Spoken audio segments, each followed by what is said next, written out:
Baik, selamat siang. Assalamualaikum warahmatullahi wabarakatuh. Salam sejahtera bagi kita semua.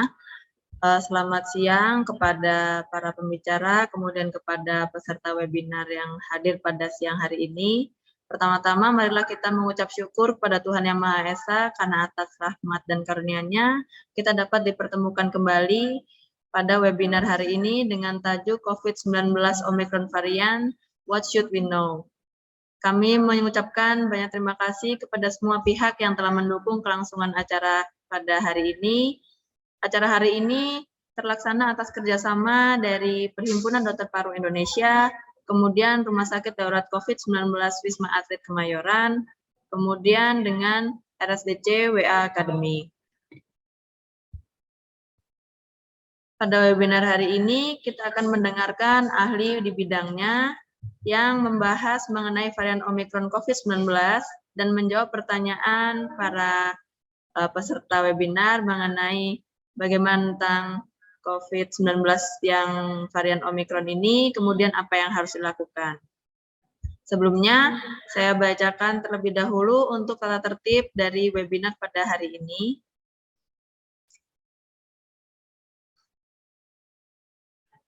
Untuk tata tertib webinar pada sore hari ini, yaitu seluruh peserta wajib mengikuti seluruh materi online minimal kurang lebih 90% kehadiran. Kemudian untuk nama yang ditampilkan diharapkan untuk diganti dengan format gelar, kemudian nama peserta, kemudian dengan institusinya.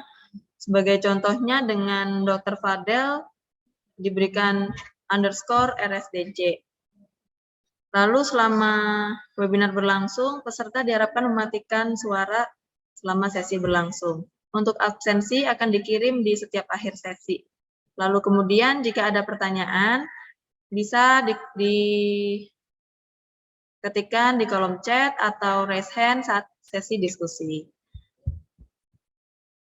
Nah, untuk pada webinar hari ini, kita akan mendengarkan para ahli di bidangnya sesuai dengan kompetensinya masing-masing. Berikut adalah rundown acaranya yang nanti akan dimulai dengan pembukaan, kemudian sambutan yang akan diberikan dari Ketua PDPI Cabang Jakarta, yaitu dengan Dr. Anna Rozaliani, Magister Biomed, Spesialis Paru Konsultan. Kemudian untuk materi ke-1 akan dibawakan oleh Dr. Efriadi, Spesialis Paru Konsultan. Kemudian materi kedua akan dibawakan oleh Dr. Rosa Marlina Syahrir, Spesialis Paru Konsultan. Kemudian materi ketiga akan dibawakan oleh Dr. Nurul Rahmawati, Spesialis Neurologi. Kemudian untuk MC pada pagi hari ini dengan Dr. Jaka Pradipta, Spesialis Paru.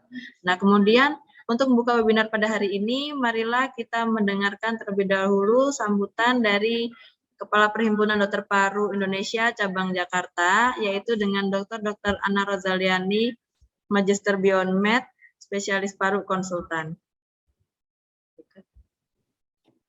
Dr. Anna Rozaliani, hadir dokter? Hadir dok.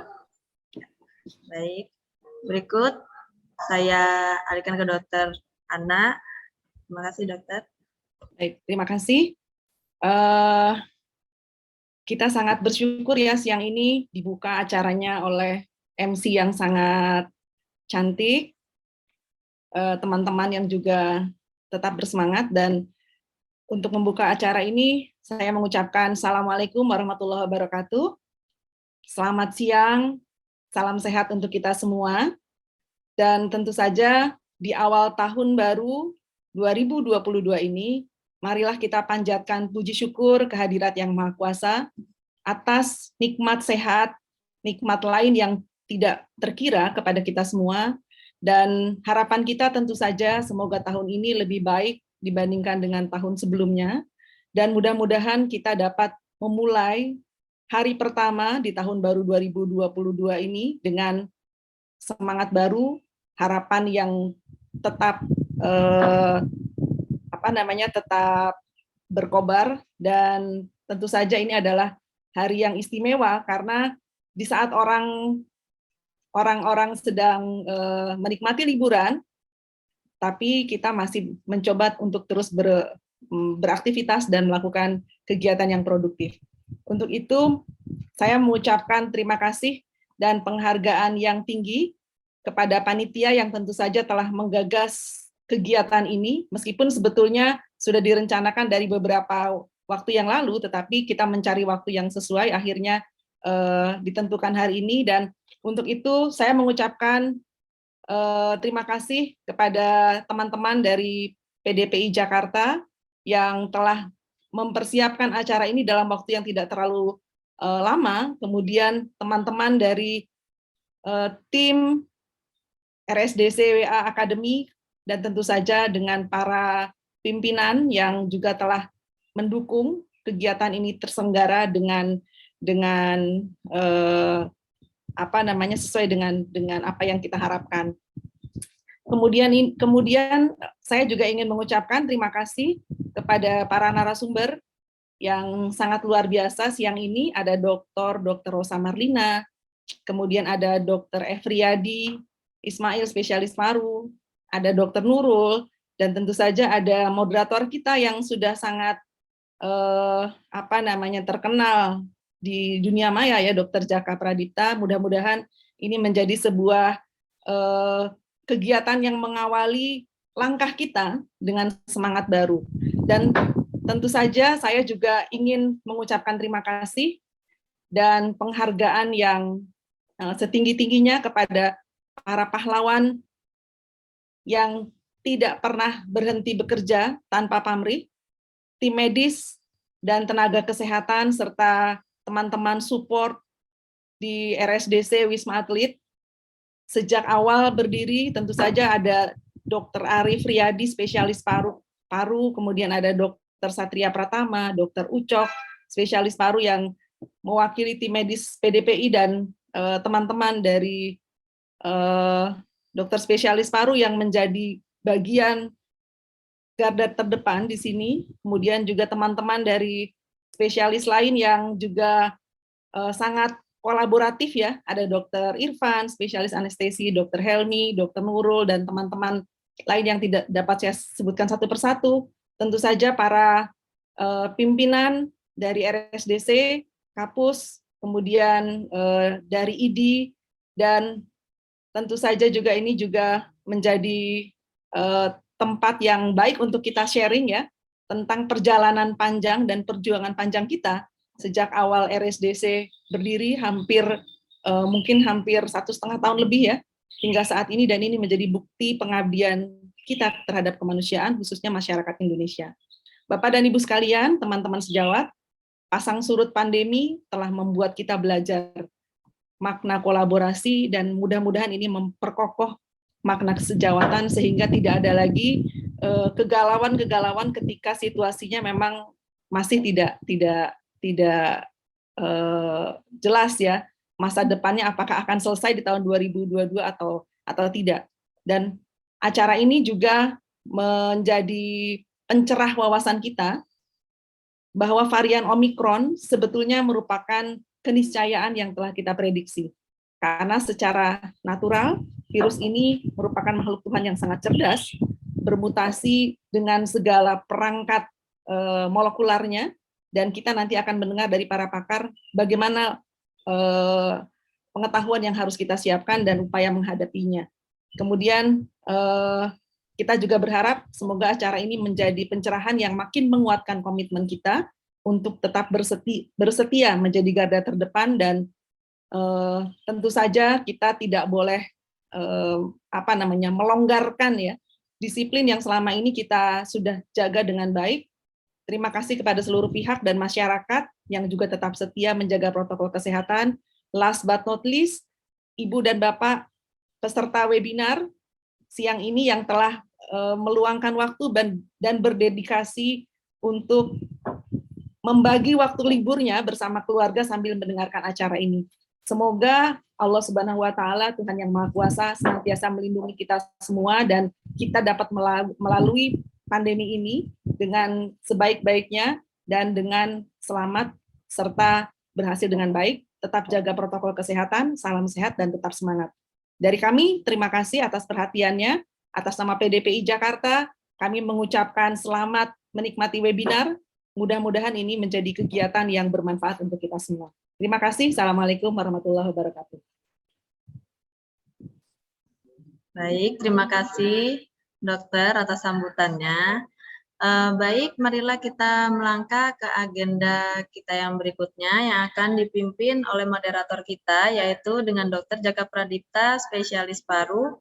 Sebelumnya, izinkan saya untuk membacakan kurikulum vitae beliau. Ya, sebelumnya beliau adalah merupakan komite member dari bronkologi dan intervensional. Kemudian berikut adalah background dari pendidikan beliau. Beliau saat ini sedang mengambil di konsultan onkologi di UI. Ya, berikutnya merupakan CV dari beliau dapat dibaca. Ya. Baik, Dokter Jaka, apakah sudah hadir, Dokter? Ya, Assalamualaikum warahmatullahi wabarakatuh. Ya. Waalaikumsalam. Baik, selanjutnya saya serahkan kepada moderator kita pada sore hari ini, yaitu dengan Dr. Jaka Pradipta, spesialis paru. Ya, kami persilahkan. Terima kasih, dokter. Dan sambutannya. Ya, suara saya jelas terdengar? Jelas, Dok. Baik, Jelas ya. dokter. Oke, baik. Selamat siang semuanya. Kita berkumpul siang ini di hari libur ini. Saya juga ucapkan selamat tahun baru dan terima kasih atas kehadiran Bapak Ibu semua yang telah hadir. Terima kasih juga kepada para narasumber yang telah meluangkan waktunya pada hari ini. Terima kasih juga kepada Dr. Ana yang tadi telah membuka acara webinar pada hari ini sebagai perwakilan dari Ketua PDPI Jakarta. Dan tentu saja saya ucapkan terima kasih kepada panitia dari RSDC Wisma Atlet Kemayoran Jakarta dan Perhimpunan Dokter Paru Indonesia Jakarta. Kita berkumpul pada hari ini meluangkan waktu tentu saja untuk mendapatkan informasi karena kita tahu bahwa Omikron telah masuk ke Indonesia. Kemudian kita belajar juga dari luar bahwa Omikron juga meningkatkan kasus di negara-negara yang telah terjangkit dengan jumlah kasus yang sangat tinggi, gitu ya. Dan Indonesia pun kasusnya juga sudah mulai meningkat. Seperti kita ketahui bahwa di Rumah Sakit Wisma Atlet kasusnya juga terus bertambah hari demi hari. Nah, sehingga banyak hal yang harus kita pelajari. Karena kalau kita nggak kenal, kita nggak tahu nih bagaimana menghadapinya, bagaimana handlingnya, gitu ya. Apakah berbahaya, apakah tidak. Nah, ini semua akan kita bahas pada hari ini oleh pembicara-pembicara yang tentu saja sudah sangat handal di bidangnya. Untuk mempersingkat waktu, kita akan mulai acara pada hari ini. Pembicara pertama saya undang dengan judul COVID-19 varian Omicron, What Should We Know? Yang akan dibawakan oleh Dr. Efriadi Ismail, spesialis paru, konsultan, itu sebagai Ketua Komite Medik Koordinator DPJP, Rumah Sakit Wisma Atlet Kemayoran. Kepada Dr. Efriadi, saya persilahkan waktunya 25 menit. Dr. Efriadi. Baik, terima kasih Dr. Jaka yang sudah membuka acara ini. Kita tidak akan bicara terlalu serius sebab ini di hari libur. Apakah suaranya sudah jelas? Sudah jelas? Jelas ya? Ya. Baik, ya saya share screen ya.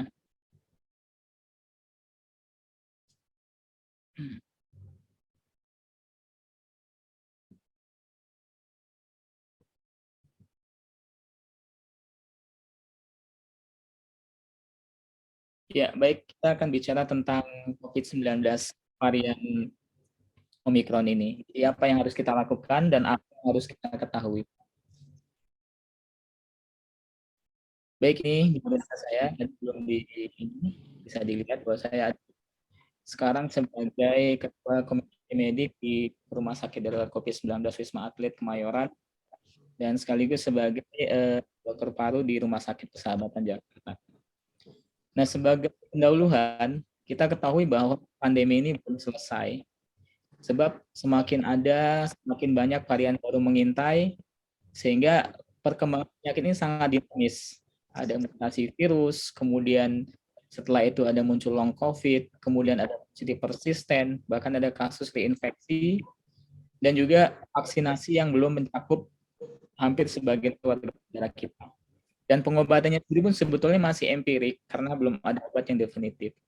Namun hal ini tidak menjadi alasan bagi kita untuk tidak melakukan mitigasi, yaitu bagaimana kita bisa melakukan pencegahan adalah hal utama, dan vaksinasi merupakan salah satu unsur pencegahan, walaupun bukan suatu hal yang mutlak karena dia tidak berdiri sendiri, harus ditopang dengan yang lain. Kita ketahui virus bermutasi sebetulnya tujuannya adalah untuk melanjutkan kehidupannya karena untuk menyesuaikan dengan lingkungan. Itu adalah suatu kondisi yang lazim, sehingga dengan kondisi lingkungan yang berubah-ubah, dia akan mengalami mutasi dan melakukan perubahan genetik. Nah, biasanya perubahan genetik ini akan menimbulkan efek yang berbeda terhadap tubuh, baik cara infeksinya ataupun bagaimana daya tularnya kepada individu lainnya.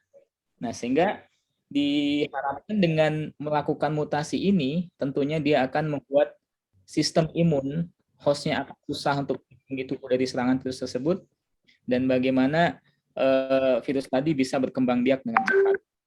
Namun sebetulnya mutasi ini tidak semuanya berbahaya bagi manusia. Kadang mutasi juga bahkan merugikan dari virus itu sendiri. Nah, varian yang berdampak merugikan manusia itu disebut sebagai variant of concern. Ini ya, kita mengenal nama-nama baru virus COVID-19 ini. Kita melihat dari mulai alfa, beta, gamma, delta, ya. Kita punya pengalaman tidak mengenakan dengan varian delta. Dr. Efriadi, sorry, slide-nya belum terlihat, Dok. Belum terlihat? Coba deh, itu lagi, Dok. Di reshare lagi, coba. Dari tadi tidak terlihat ya? Ya, saya sudah konfirmasi dengan yang lain, ternyata slide-nya tidak terlihat. Oke, sebentar ya.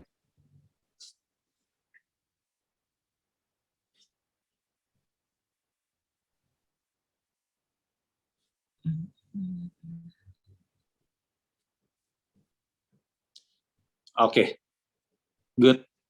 Sudah jelas, Dok. Slide-nya. Nah, ini hilang lagi. Terlihat ini? Belum, Dok.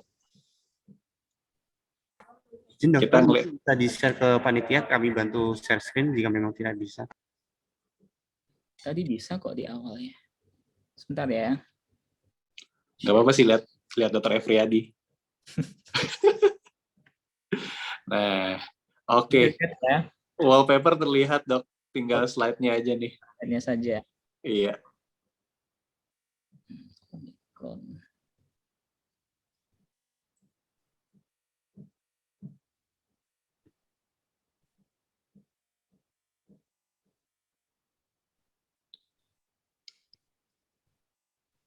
Apakah terlihat?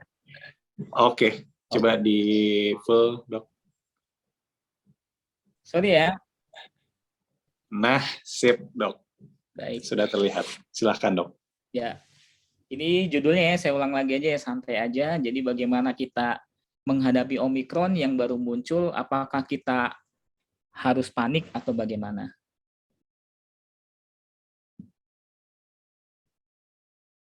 Jadi kita sampaikan tadi bahwasanya mutasi ini adalah bertujuan untuk meningkatkan daya tahan tubuh si virus terhadap lingkungannya, dan juga kadang-kadang mutasi ini tidak selalu harus merugikan bagi hostnya. Kadang-kadang mutasi ini juga menimbulkan kerugian juga pada virusnya, sehingga mungkin dia akan menjadi lebih lemah, atau ini adalah suatu pertanda akan menghilang dari bumi ini. Mudah-mudahan lebih cepat lagi hilangnya. Baik, kita lanjutkan. Kita sudah dari awal COVID-19 muncul sudah mengalami beberapa virus, mulai dari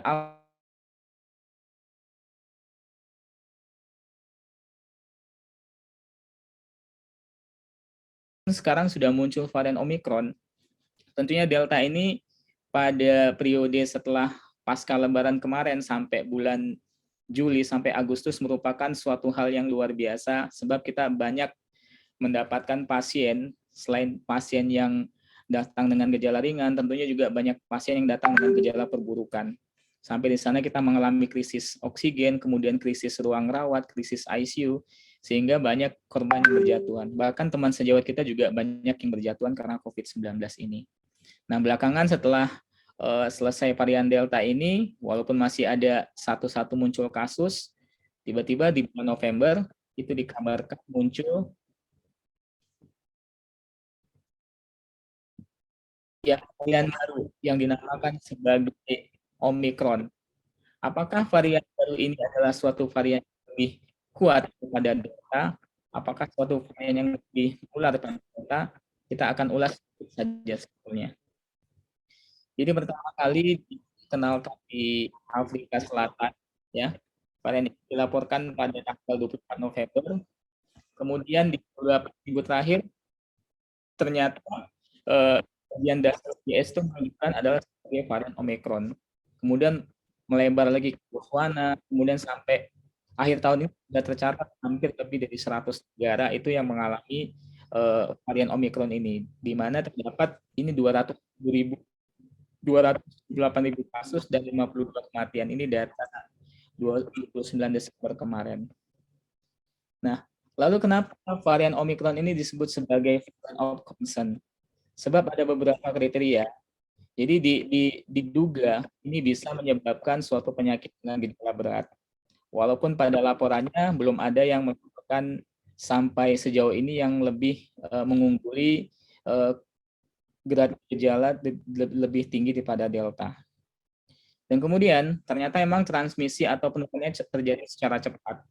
Walaupun demikian, dari berbagai penelitian menyatakan walaupun dia transmisinya cepat, tapi untuk penetrasinya ke dalam organ saluran nafas dan parenkim paru itu sangat kurang, sehingga virulensi juga tidak terlalu tinggi.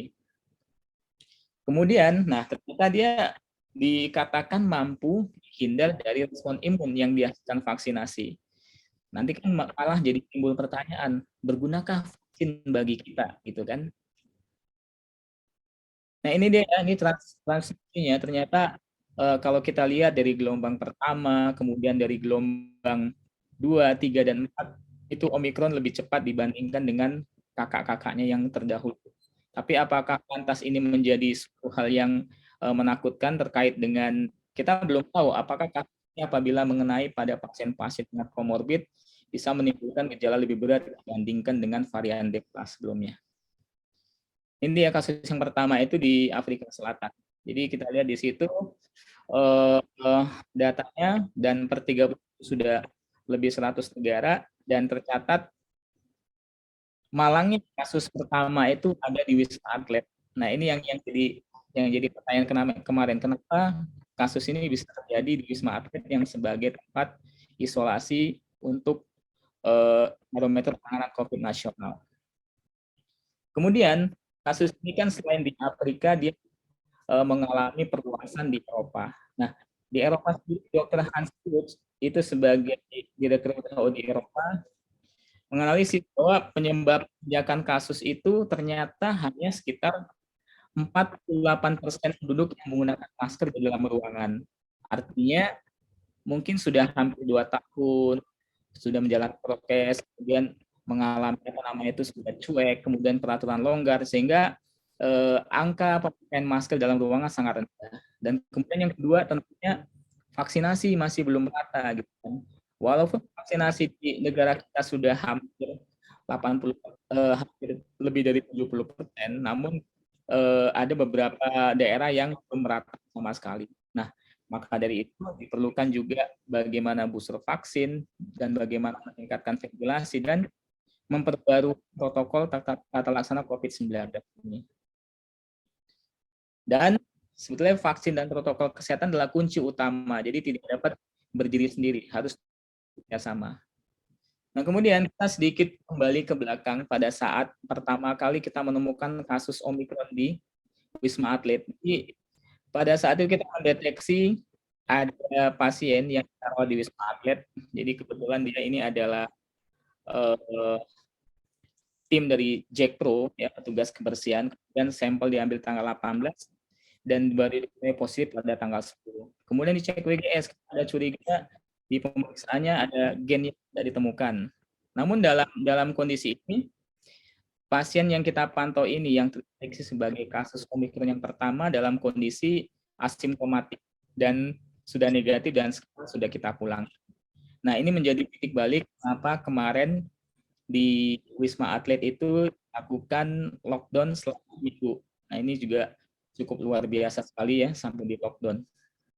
Nah, kemudian jadi kita akan jadi tanya, kira-kira apakah kasus yang pertama ini sementara setelah diteliti si pasien yang pertama ini tidak pernah ke luar negeri, tidak pernah ke mana-mana, tapi dengan kegigihan dari tim surveillance kita akhirnya menemukan titik terang karena yang bersangkutan berkontak dengan salah satu pasien kita yang dirawat di Wisma Atlet itu yang kebetulan seorang perempuan yang berasal dari negara Nigeria atau pulang dari Nigeria. Nah, itu ya sebagai titik baliknya kenapa bisa kena kasus Omikron, padahal kan harus kasusnya dari luar pada awalnya.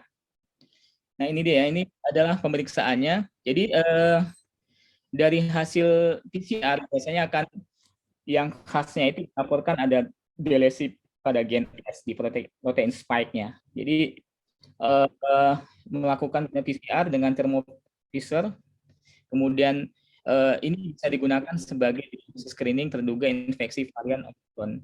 Jadi sebetulnya sebelumnya dilakukan dengan whole genome sequencing. Jadi terjadi mutasi pada nukleokapsid diperkirakan tidak bertampak ada pada tes cepat antigen. Apakah suara saya putus-putus? Halo? Iya, putus-putus. Kayak hubungan ya, Dok? Dok, kalau saya suara jelas, Dok. Cuman slide-nya nggak gerak nih, Dok. Nggak gerak ya? Nah, coba, ini udah ada bisa nih.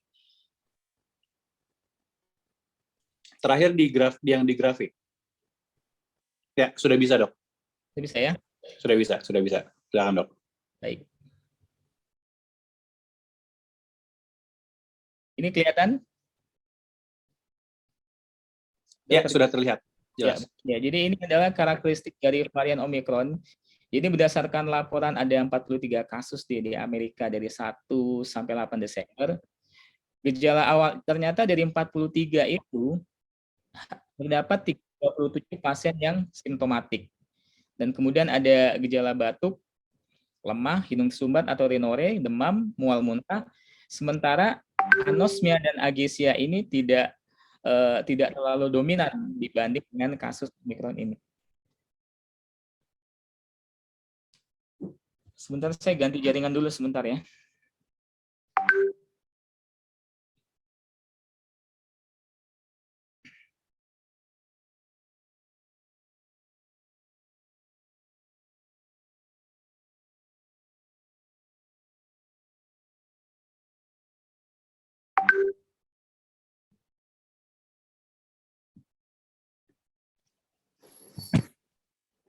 Sejauh ini masih aman, Dr. Efriadi? Masih aman ya? Ya.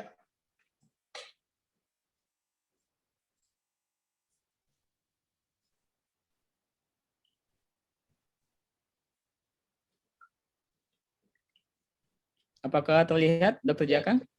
Ya, terlihat tapi belum full screen ya. Nah, Ini? sudah. Ya. Baik.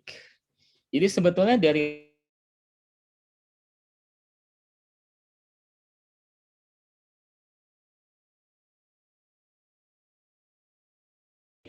dengan rincian 47% dengan dosis lengkap dan 33% justru sudah mendapatkan booster vaksin COVID-19.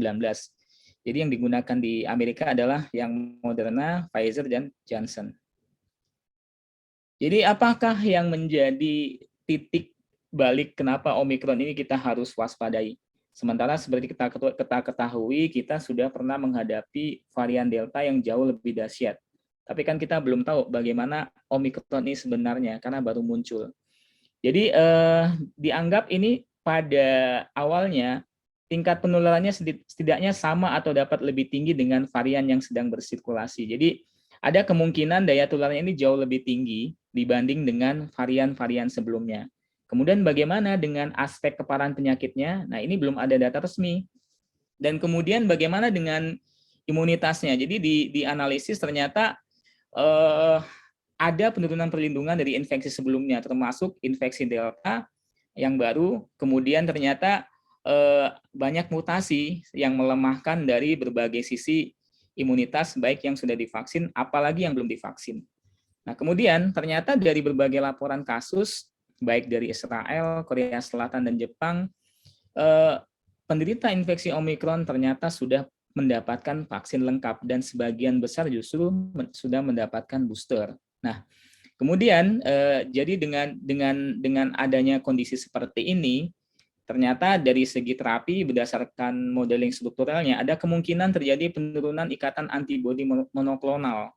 Jadi kita bisa juga mempertanyakan bagaimana kalau nanti kita berikan terapi antibodi monoklonal, apakah berpengaruh dengan varian seperti ini. Tapi kan sejauh ini kita hanya akan memberikan terapi antibodi monoklonal pada kasus yang sedang sampai berat. Dan pada saat ini untuk di Wisma Atlet sendiri atau di tempat lain seperti di Sulianti, saya pikir belum ada mendapatkan kasus Omikron dengan gejala sedang sampai berat. Kemudian nih gejala tadi yang sudah kita sebutkan, ternyata gejalanya hampir sama saja dengan flu biasa. Ini yang membuat tersamarkan. Bahkan mungkin beberapa orang akan menganggap ini suatu flu biasa. Dan kita harapannya kalau semua pasien atau semua penderita sudah mungkin terkena dengan COVID varian Omikron, barangkali ini kita berharapnya adalah suatu pertanda COVID ini akan selesai. Karena sampai ada muncul semuanya akan menjadi Omikron pada waktunya. Tapi mudah-mudahan walaupun nanti ada peningkatan kasus, tapi tidak sedahsyat dengan varian Delta nantinya. Jadi ini ada penelitian yang di Hong Kong, ternyata replikasinya 70 kali lebih cepat di saluran nafas. Namun ketika dibandingkan dengan di jaringan paru, ya itu lebih lambat proses perkembangannya. Artinya dia hanya menempel di sepanjang respiratory tract, tapi di parenkimnya seperti di alveoli, kemudian di jaringan lainnya itu tidak terlalu signifikan, sehingga boleh dikatakan diharapkan efeknya jauh lebih kecil. Namun ini tidak bisa kita simpulkan lebih awal, dan kita tidak bisa menganggap enteng dengan varian Omikron ini. Kemudian ini ya gejala tadi sudah kita sebutkan. Jadi dengan varian Delta berbeda ya. Jadi kita lihat kalau Delta itu kita sering menemukan pada pasien-pasien dengan keluhan anosmia, hiposmia, bahkan agesia. Tapi pada pasien-pasien dengan Omikron ini biasanya tidak mengeluhkan seperti ini. Dominan keluhannya adalah seperti flu biasa, batuk, pilek, badan pegel-pegel, bahkan demam. Itu biasa yang sering diluhkan pasien.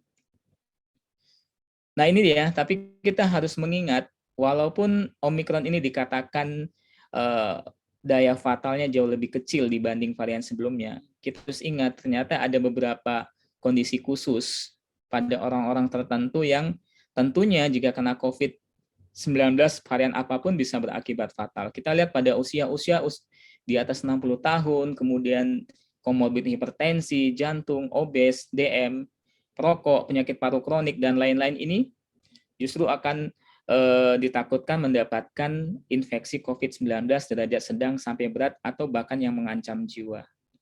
Nah ini dia, ada beberapa parameter yang sudah dinilai. Ternyata di Afrika itu ternyata ada lonjakan kasus positif yang sangat bermakna. Tapi masih diteliti apakah ini semua karena Omikron atau faktor lain. Dan ini memunculkan dugaan bahwasanya varian Omikron lebih menular daripada yang lain. Kemudian bagaimana dengan vaksin? Nah, dikatakan untuk dampak terhadap vaksin ini masih diselidiki ya. Jadi kita belum bisa menyimpulkan kalau si Omikron ini mengurangi efektivitas vaksin. Jadi walaupun demikian, terhadap data-data yang masih ada, vaksin yang saat ini bahkan booster itu masih bermanfaat untuk mencegah terkena COVID serangan sedang ataupun berat. Nah kemudian dari derajat penyakitnya sendiri bagaimana? Belum diketahui apakah Omikron ini dapat menyebabkan penyakit yang lebih berat dibandingkan dengan varian Delta.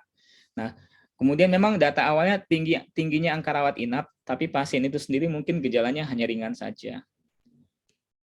Oke, sebagai terapi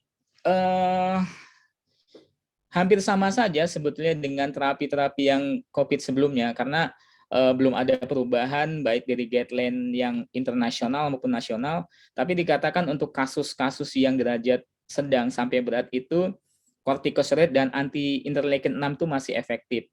Tentunya obat lain akan dikaji efektivitasnya terhadap varian Omikron ini. Ini dia ya, ini saya kebetulan kan kita berada di Wisma Atlet. Kita lihat data pada hari ini. Jadi pada hari ini pasien kita ini berjumlah 729. Kemudian kita lihat angka hunian kita sebetulnya total bednya ada 3.600. Ini jadi presentasi hunian sebanyak 19,84%. Jadi pada hari ini, terhitung pagi ini ya, yang masuk itu ada 88 pasien, ternyata 87-nya itu adalah pasien repatriasi. Jadi repatriasi ini adalah pasien-pasien kita, WNI, baik dia sebagai pekerja migran Indonesia atau WNI yang baru pulang dari luar negeri untuk kegiatan bisnis maupun rekreasi. Jadi sepanjang Desember ini, kebanyakan memang pasien kita yang masuk adalah pasien repatriasi. Kita lihat di sini jumlah pasien yang paling banyak adalah berasal dari Arab Saudi, gitu ya. Jadi kalau kita melihat ternyata kenapa sih pada bulan Desember ini banyak PMI kita yang dipulangkan dari luar negeri. Jadi memang mungkin berdasarkan informasi yang ada, mereka sudah habis masa tinggalnya, kemudian sudah habis kontraknya. Ada juga yang beberapa ternyata PMI kita ini punya masalah yang cukup miris ya kita mendengarnya, karena beberapa TKI ada yang kondisinya kurang baik, ada yang beberapa juga yang mengalami gangguan psikologis, dan ada juga beberapa yang mempunyai penyakit kronik sehingga dipulangkan ke Indonesia. Kemudian ini adalah data kita. Ini sejak pertama kali Wisma Atlet ini didirikan, itu pada awal-awal dulu kita yang paling tinggi itu hanya sebanyak 1.200 pasien. Dan kemudian itu puncaknya itu ini gelombang pertama di bulan September 2020 yaitu mencapai hunian 5.080 kasus. Kemudian mengalami penurunan sampai di bulan Januari, muncul lagi Desember, Januari sampai Februari kalau tidak salah itu angkanya sempat mencapai 5.036 kasus. Kemudian kita mengalami masa relaksasi lagi nih sampai bulan puasa hingga Lebaran selesai. Kemudian terjadi lonjakan kasus di Juni, Juli 2021. Dan ini adalah suatu kondisi yang sangat-sangat merepotkan kita dan sangat membuat trauma kalau saya bilang. Karena ini yang ketika saya visit di IGD, melihat pasien yang biasanya hanya 5, 7, atau 8 di bed masing-masing, ini sampai di lorong-lorong, kemudian sampai menggunakan oksigen yang kita harus datangkan dari luar, sehingga pasien juga ngantri buat masuk ICU, dan kemudian juga angka kematian kita pada saat ini tinggi. Nah, kemudian ternyata kan alhamdulillah kita berhasil melewati semua ini, tapi tentunya dengan berbagai catatan, dengan banyaknya jatuh korban, tentunya banyak orang yang kehilangan, orang yang dikasihinya, sampai kita kemarin berpikir kita bakal kolaps, tapi ternyata kan tidak, alhamdulillah. Nah, kemudian setelah periode ini selesai, kita mengalami relaksasi di banyak penurunan gitu kan, hingga pada akhir Desember ini sebetulnya memang ada peningkatan kasus, tapi kan tidak signifikan.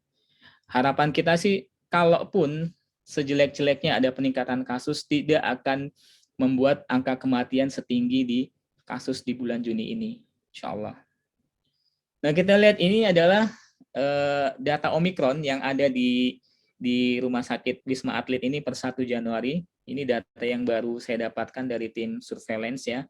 Jadi kalau kita melihat, ini yang kita dari mulai 16 itu, 16 Desember ada 1, kemudian jadi 2, kemudian di tanggal 24 jadi 3, naik jadi 7, kemudian pada tanggal 26 sempat mencapai 23, kemudian sekarang sudah 31, dan total ya pasien yang kita rawat sebanyak 80 kasus. Kemudian yang sudah kita pulangkan adalah 15 orang, dan yang masih dirawat sebanyak 65 pasien yang ada di Wisma Atlet. Dengan total pasien itu laki-laki sebanyak 57,5%.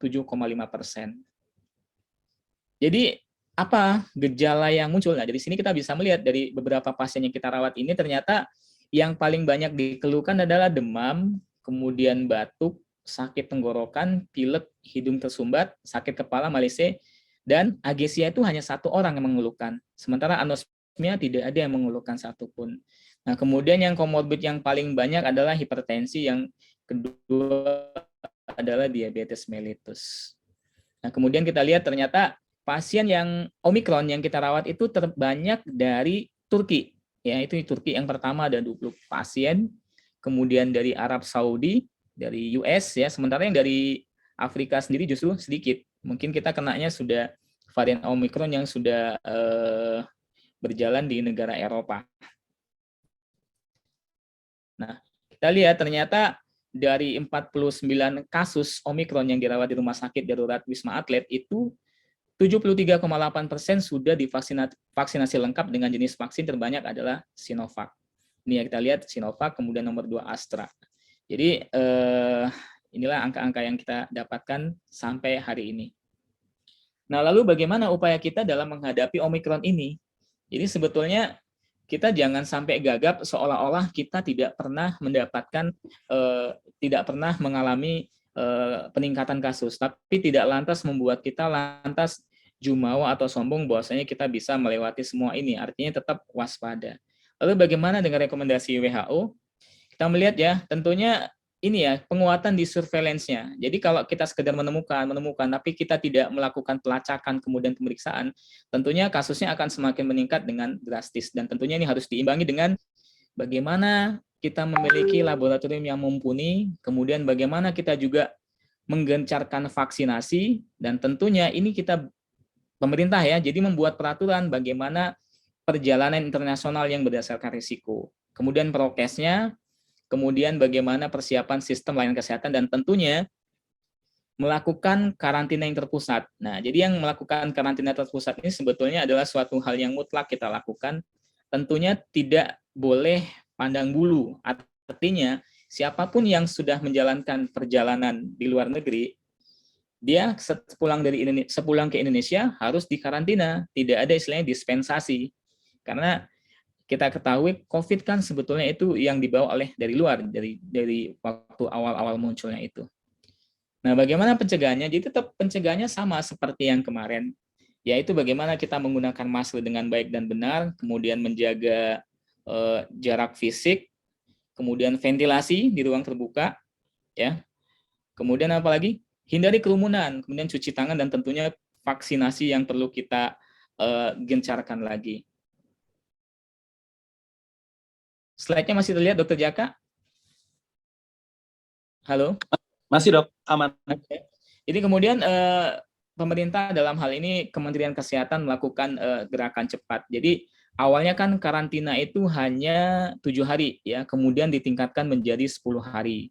Jadi, tapi pada kasus-kasus yang khusus yang melakukan perjalanan dari negara dengan transmisi komunitas varian Omikron itu karantina dilakukan selama 14 hari. Jadi memang lebih lama ya. Ya kalau yang dari PMI ini biasanya tidak banyak masalah, tapi biasanya yang bermasalah itu atau yang ngeyelan itu biasanya yang pelaku perjalanan dari luar, pelaku kegiatan kerja ataupun kegiatan rekreasi. Ini biasanya kalau di karantina banyak ceritanya. Nah, lalu kemudian bagaimana kita menyempurnakan metode testingnya? Kita ada sampling retrospektif, kemudian mengkaji data yang sejak dari Oktober, kemudian menilai adanya SGTF pada sampel, kemudian WGS, dan tentunya senjata yang paling penting juga harus diteruskan adalah meningkatkan cakupan vaksinasi, terutama untuk golongan prioritas, lansia, nakes, dan kelompok berisiko tinggi lainnya. Nah, kemudian yang penting adalah anjuran dari Menkes, kita tidak perlu panik, tetap tenang. Kemudian bagi yang belum vaksin, kemudian kan sekarang juga ada vaksin untuk anak ya, anak usia 6-11 tahun, sebaiknya anak-anak kita atau ponakan kita itu disarankan untuk mendapatkan vaksin ini, dan tidak perlu berpergian luar negeri jika tidak mendesak. Tapi nyatanya kan tetap saja ada, karena ini kan jangka-jangka waktu liburan. Kemudian terapkan protokol kesehatan 6M ya, jadi 6M, cuci tangan, menggunakan masker, jaga jarak, jauhi kerumunan, dan mengurangi mobilitas. Dan satu lagi, menghindari makan bersama di tempat yang ramai. Tentunya kita perkuat dengan 3T, testing, tracing, dan treatment. vaksin ya, vaksin tetap harus kita lakukan bagi yang belum, dan barangkali mungkin nanti ada vaksin booster lagi buat nakes, itu akan kita manfaatkan untuk meningkatkan daya tahan tubuh kita. Nah, tentunya tujuan vaksin sebetulnya bukan untuk membuat kebal 100% terhadap COVID-19 ini, tapi paling tidak ini akan melindungi atau memperkuat sistem imunitas pada sekelompok masyarakat, sehingga kalaupun seandainya sesial-sialnya mendapatkan COVID-19 tentu hanya dengan gejala ringan. Dan tentunya dengan vaksinasi ini, dengan COVID yang berkurang angkanya, dampak sosial dan ekonomi akan lebih baik lagi dan pulih seperti sedia kala, harapan kita seperti itu. Jadi, apakah muncul pertanyaan, kira-kira vaksin yang mana yang harus kita pakai? Saran saya tidak perlu pilih-pilih vaksin, yaitu gunakan saja apa yang ada yang tersedia, asal memenuhi syarat dan tidak ada kontraindikasi. Nah, kemudian booster ya, jadi vaksin itu adalah suatu metode terbaik untuk melindungi diri sendiri dan orang lain. Jadi jika ditambah ini, pada varian Omicron ini, pada orang-orang yang mengalami booster tentu lebih efektif untuk mencegah varian Omicron. Namun bukan hanya vaksin ya, jadi kalau awal-awal dulu ketika sudah divaksin, banyak orang yang lantas melepas masker, kemudian tidak prokes lagi. Tentu itu harus ditambah dengan menggunakan masker dan periksa diri atau isolasi mandiri jika sakit atau suatu kondisi yang membuat sakit yang perlu istirahat. Jadi menurut Dr. Anthony Fauci, jadi booster vaksin ini yang sudah ada masih efektif terhadap varian Omicron, sehingga tidak memerlukan booster vaksin baru, ya, vaksin baru yang spesifik terhadap varian Omicron. Artinya vaksin yang sudah ada sekarang itu cukup efektif. Waktunya masih banyak, Dr. Jaka? Sedikit lagi, Dr. Efriadi, 3-5 menit. Ya, jadi intinya vaksin itu tidak bisa berdiri sendiri ya. Artinya kita melihat bahwasanya physical distancing, kemudian hand hygiene harus kita lakukan, etiket batuk, hindari kerumunan, kemudian bagaimana kita bisa membuat lingkungan kita ventilasi baik, kemudian untuk pasien-pasien yang dicurigai COVID kita karantina dan pasien COVID kita isolasi. Nah, jadi ini akan menjadi senjata kita bagaimana bisa mencegah supaya varian Omicron ini tidak menjadi banyak seperti varian Delta kemarin. Jadi intinya, vaksin bukanlah senjata pamungkas kita untuk menyudahi pandemi, tapi vaksin adalah elemen penting untuk melengkapi upaya kita selama hampir 2 tahun ini demi mengendalikan wabah ini. Nah, kemudian vaksinasi 6M, 3T ini tetap harus kita lakukan. Sebagai kesimpulan, jadi prokes tetap harus dijalankan untuk mencegah penularan walaupun sudah mendapatkan vaksin. Sepertinya gaya hidup baru dengan penggunaan masker dan cuci tangan dan jaga jarak akan menjadi suatu kebiasaan kita dalam jangka waktu lama ke depan. Kemudian apapun variannya, seperti kita iklan minuman itu, apapun variannya, prokes adalah intinya. Dan tentunya sabar dan disiplin dalam menerapkan prokes.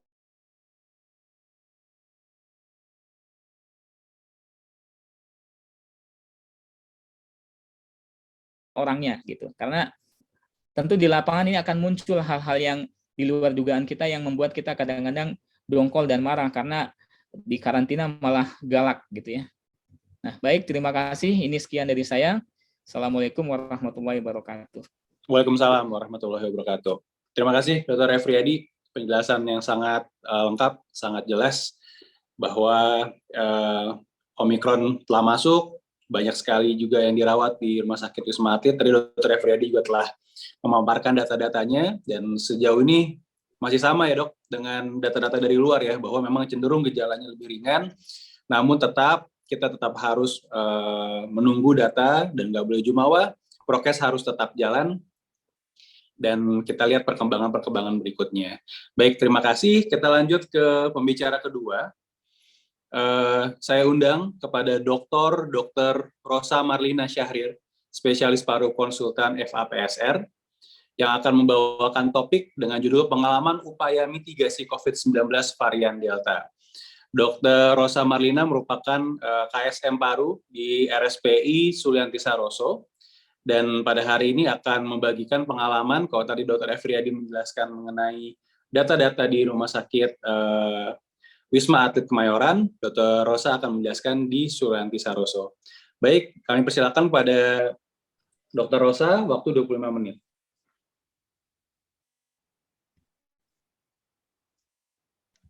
Ya, terima kasih Dr. Jaka atas kesempatannya. Mungkin bisa dibantu panitia untuk screen presentasi saya. Baik, panitia silakan di-share screen. Baik, dokter. Ya, Assalamualaikum warahmatullahi wabarakatuh. Selamat siang, Bapak Ibu dan Bapak Ibu semua. Hari ini adalah hari pertama kita memasuki tahun 2022.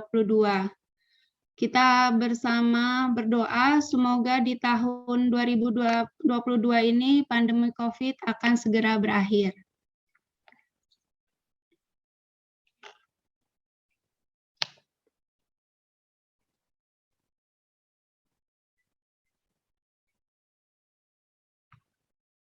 Mungkin tolong di Full screen ya. full screen. Ya. Ya, terima kasih. Kita ketahui pandemi COVID-19 tahun ini memasuki tahun yang ketiga. Telah banyak kerugian yang kita alami di Indonesia bahkan di dunia. Kerugiannya baik secara fisik ataupun non-fisik. Sehingga mitigasi merupakan suatu hal yang perlu kita lakukan untuk mencegah kerugian yang lebih lanjut. Pada siang ini saya mencoba untuk sekedar berbagi pengalaman mitigasi COVID varian sebenarnya mitigasi COVID-19 di Rumah Sakit Sulianti Saroso. Bisa lanjut?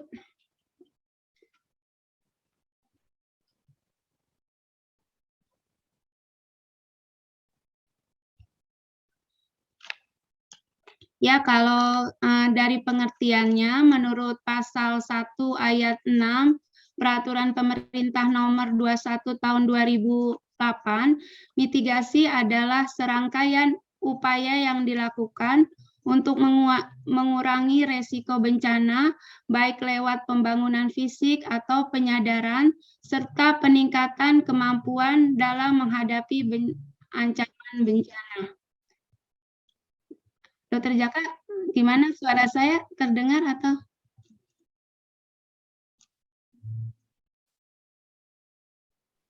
Jelas dok, terdengar dok. Jelas ya.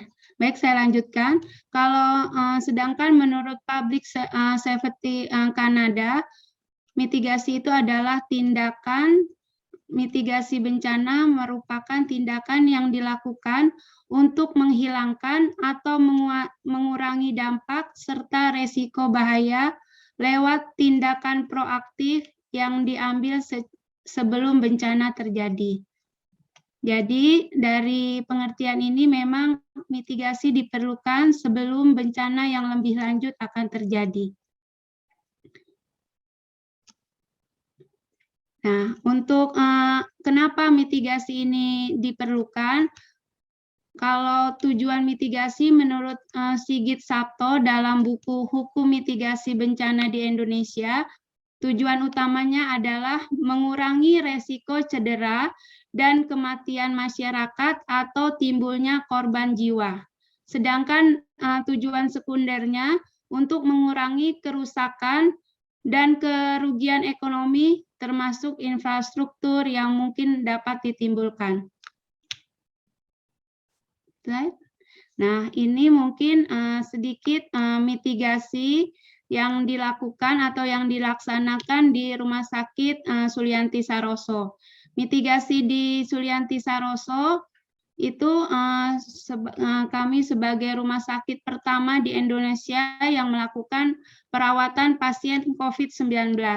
Jadi sekitar Januari 2020 kami sudah mulai menerima pasien-pasien saat itu masih pasien suspek COVID. Nah, mulai bulan Maret 2020 itu pasien COVID pertama yang terkonfirm itu kita rawat di Rumah Sakit Sulianti Saroso. Nah, ketika kita sudah dinyatakan sebagai rumah sakit rujukan COVID-19, itu kita sudah mulai melakukan internalisasi baik ke seluruh komponen di rumah sakit, mulai dari non-nakes seperti juru parkir, satpam, cleaning service, itu kita lakukan internalisasi. Juga dari nakes, perawat, dokter, pegawai struktural, dan manajemen. Semuanya itu bertujuan untuk meningkatkan pengetahuan dalam menghadapi dan mengurangi resiko tertular COVID-19. Juga meningkatkan rasa aman dan nyaman tanpa ketakutan walaupun bekerja di rumah sakit COVID-19. Jadi di Sulianti Saroso ada 6 dokter paru klinis dan 2 dokter paru di manajemen. Itu kita setiap hari terjadwal untuk memberikan penyuluhan kepada petugas-petugas kita di rumah sakit. Jadi sebelum kita merawat pasien COVID Maret 2020, sebelumnya kita sudah melakukan internalisasi, sehingga ketika jumlah pasien COVID meningkat, petugas kita sudah aman dan tidak ketakutan lagi, karena sudah kita beri pengetahuan sedikit sebelum kita melayani COVID-19. Juga di Sulianti Saroso itu satu komando, kalau ada instruksi, ada update, itu kita terima dari Pokja Pinere atau Pokja PIE. Jadi info yang dari Pokja Pinere ini yang akan diikuti oleh seluruh komponen di rumah sakit. Kemudian langsung kita lakukan pembuatan pedoman PPK dan SOP yang sesuai dengan COVID-19, pelaksanaan penanganan COVID-19.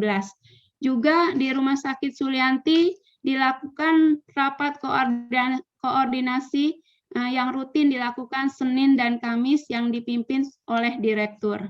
Karena COVID-19, jadi rapat koordinasi itu kita lakukan melalui daring. Jadi koordinasi ini seluruh komponen di rumah sakit itu mengikuti acara rapat ini, baik nakes, non nakes, struktural atau manajemen di rumah sakit.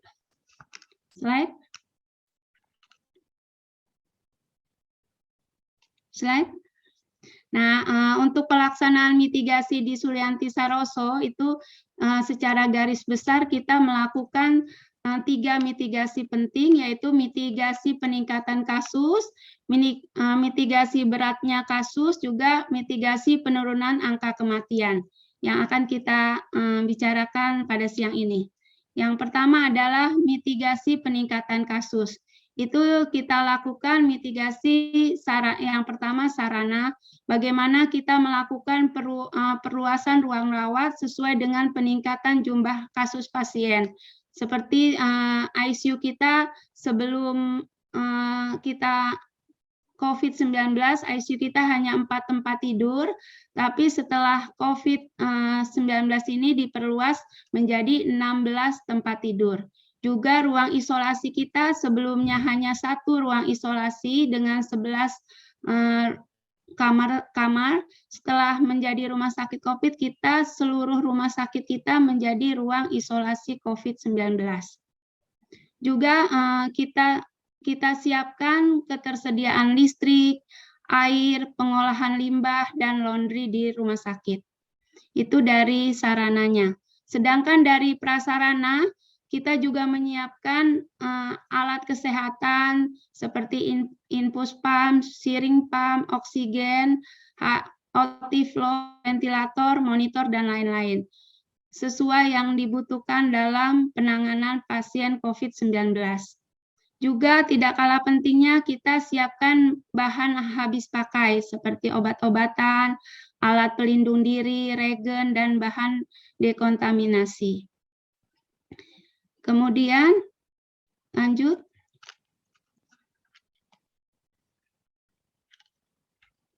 Yang dari mitigasi peningkatan kasus, kita juga menyiapkan SDM. kita merencanakan penambahan tenaga nakes dan non-nakes ketika kasus meningkat. Kita juga menyiapkan alur, zonasi, dan SPO dalam peningkatan kasus COVID-19.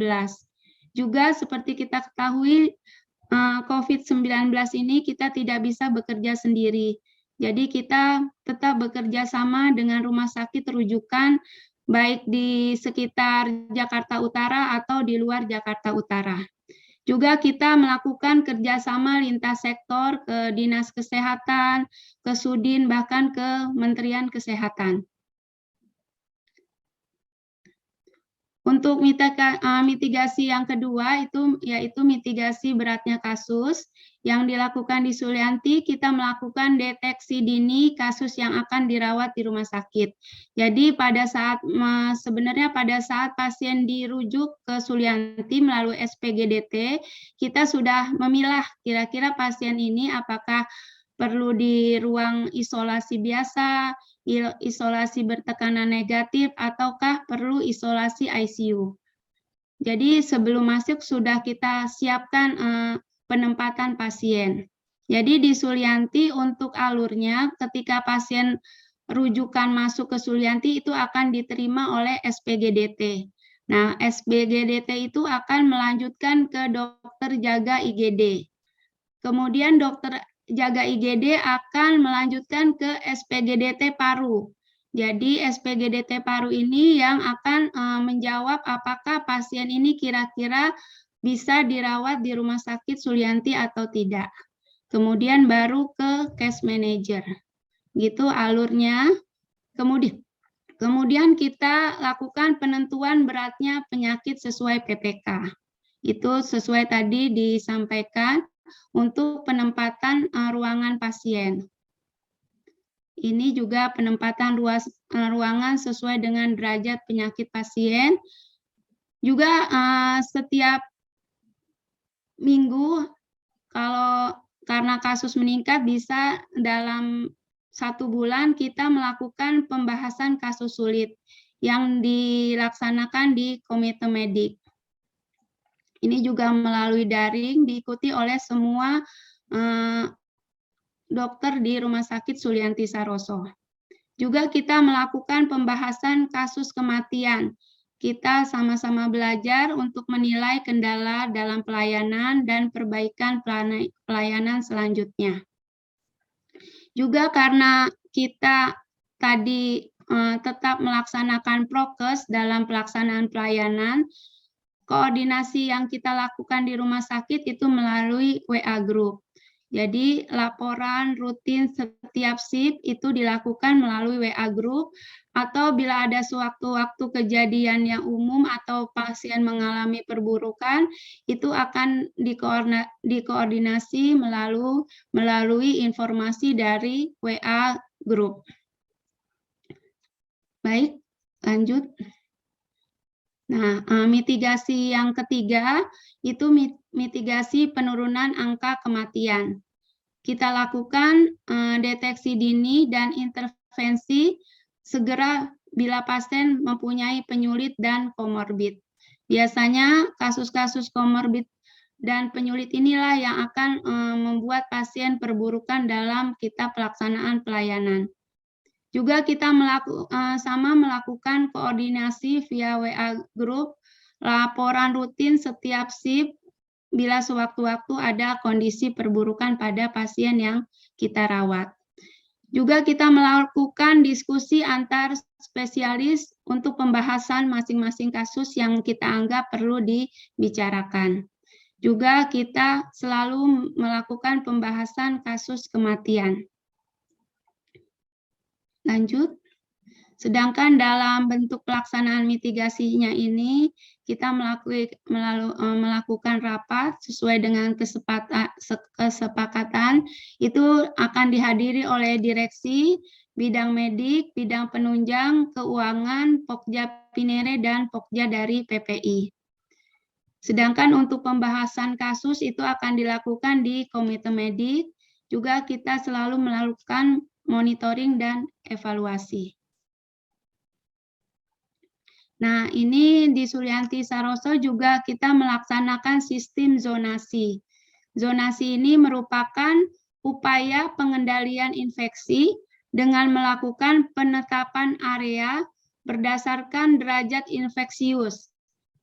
Jadi zonasi ini bertujuan untuk melindungi semua yang berada di dalam rumah sakit terhadap penularan khususnya COVID-19. Itu zonasi kita bagi ke dalam 4 zona, yaitu zona merah, zona oranye, zona kuning, dan zona hijau. Ya, untuk zona merah ini merupakan area restriksi karena sangat infeksius. Itu pada ruang perawatan COVID-19. Sedangkan zona oranye adalah area restriksi ketika pasien COVID-19 berada sementara di area tersebut, seperti ketika pasien melakukan ronsen atau pasien ketika baru masuk di IGD. Jadi itu masuk zona oranye. Sedangkan zona kuning adalah area infeksi dan tidak ada kasus COVID di area tersebut. Misalnya pada poli yang tidak melakukan perawatan atau pemeriksaan pada pasien COVID.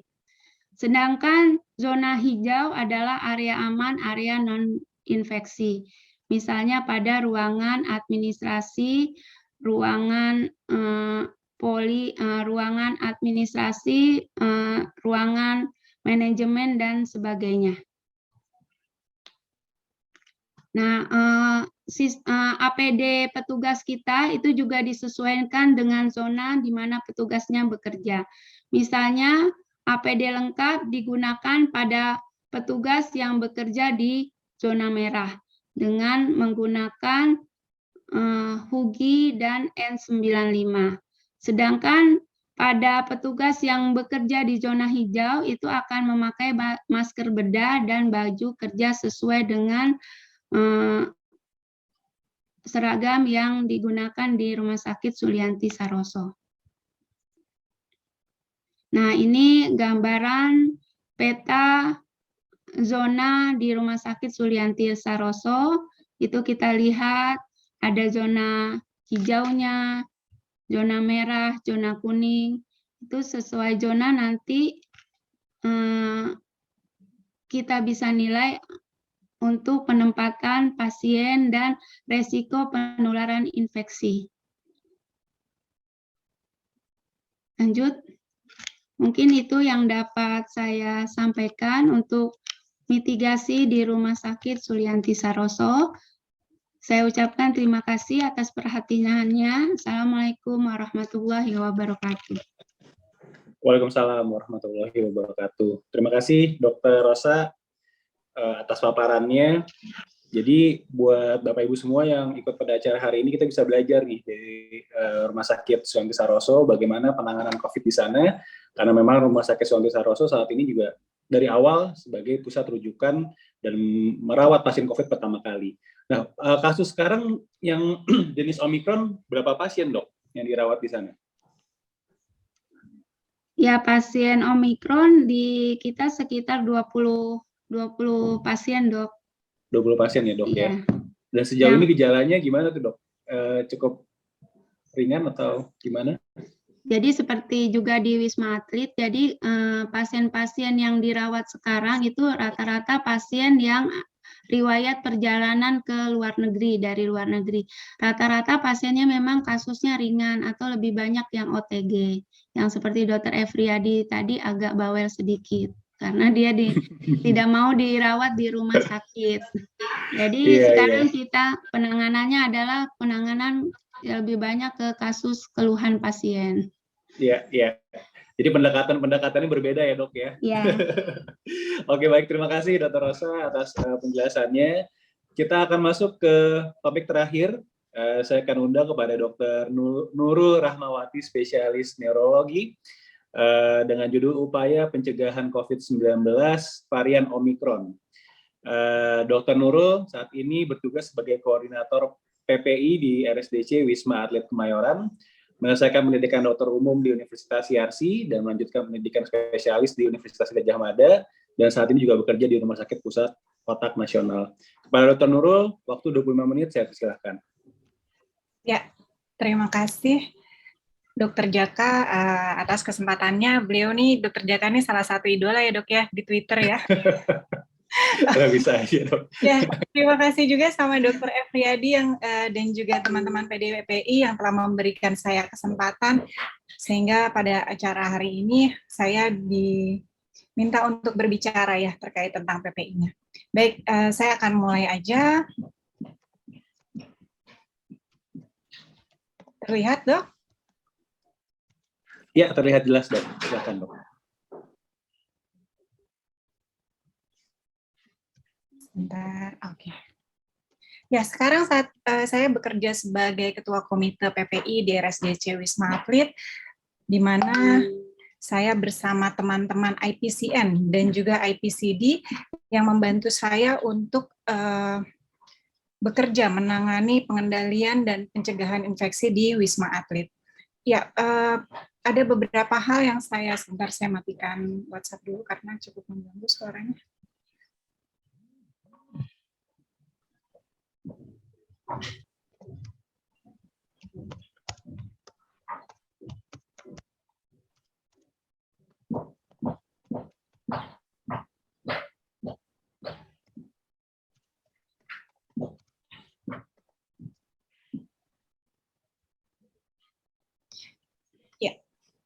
Ya, pertama-tama saya akan membahas bagaimana penyebaran terkait COVID-19 ini, terutama Omikron ya.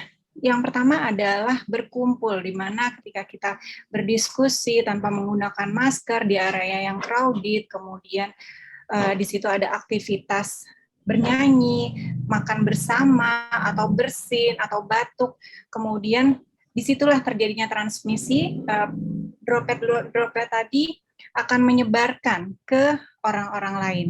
Ya, di sini si droplet itu bukan hanya langsung memberikan penularan kepada personal lainnya, namun juga dia akan bertahan di area-area yang sering disentuh, misalnya meja, kemudian handphone, keyboard, dan sebagainya.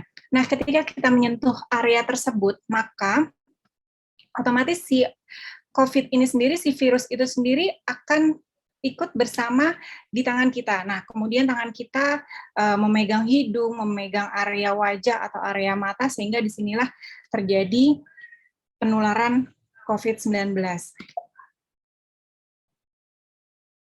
Ya.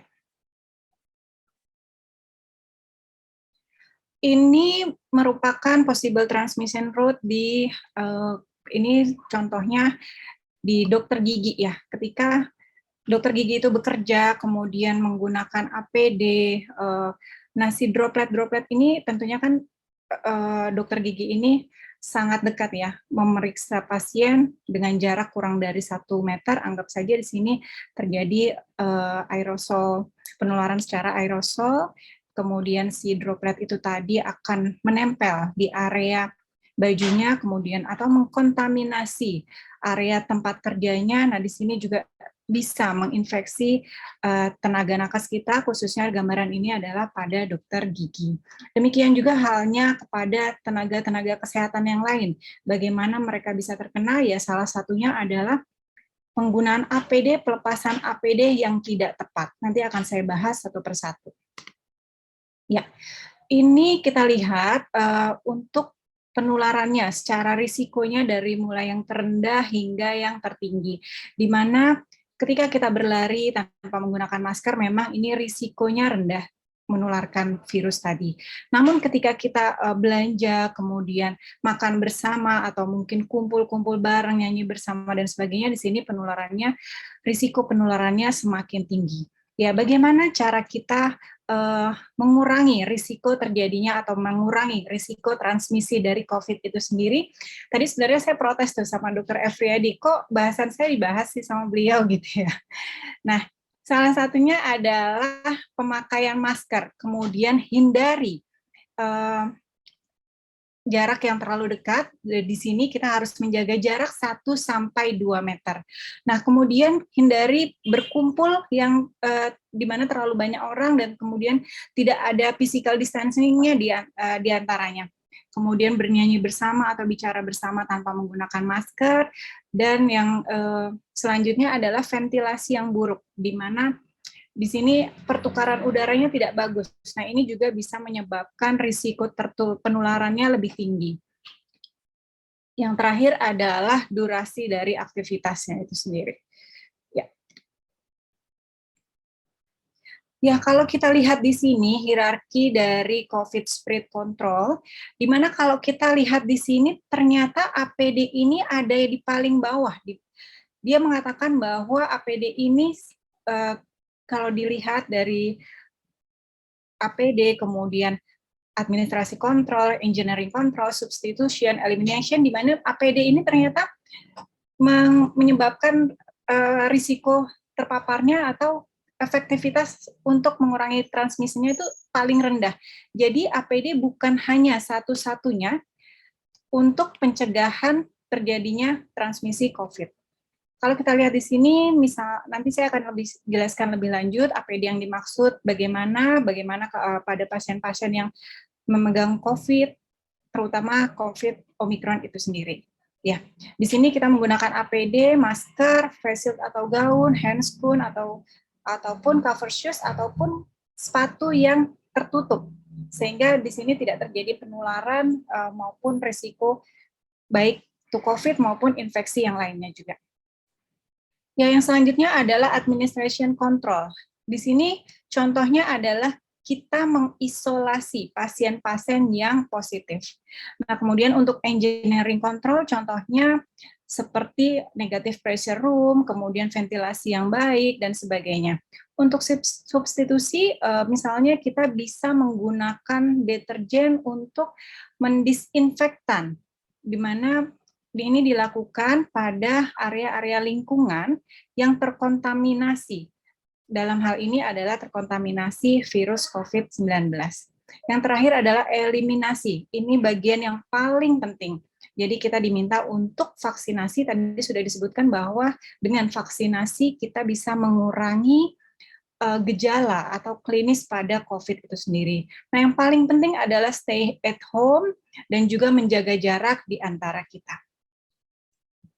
Ya, strategi PPI dalam menghadapi COVID varian Omicron. Yang pertama adalah pengendalian administratif. Di sini misalnya penerapan physical distancing, pembatasan pengunjung rumah sakit, kemudian logistik APD. Jadi permintaan APD ini memang tugasnya komite PPI. Jadi nanti komite PPI yang akan merekomendasikan APD apa yang diperlukan, APD apa yang harus disiapkan, sehingga ini nanti akan di-follow up lebih lanjut oleh bagian farmasi ataupun logistik.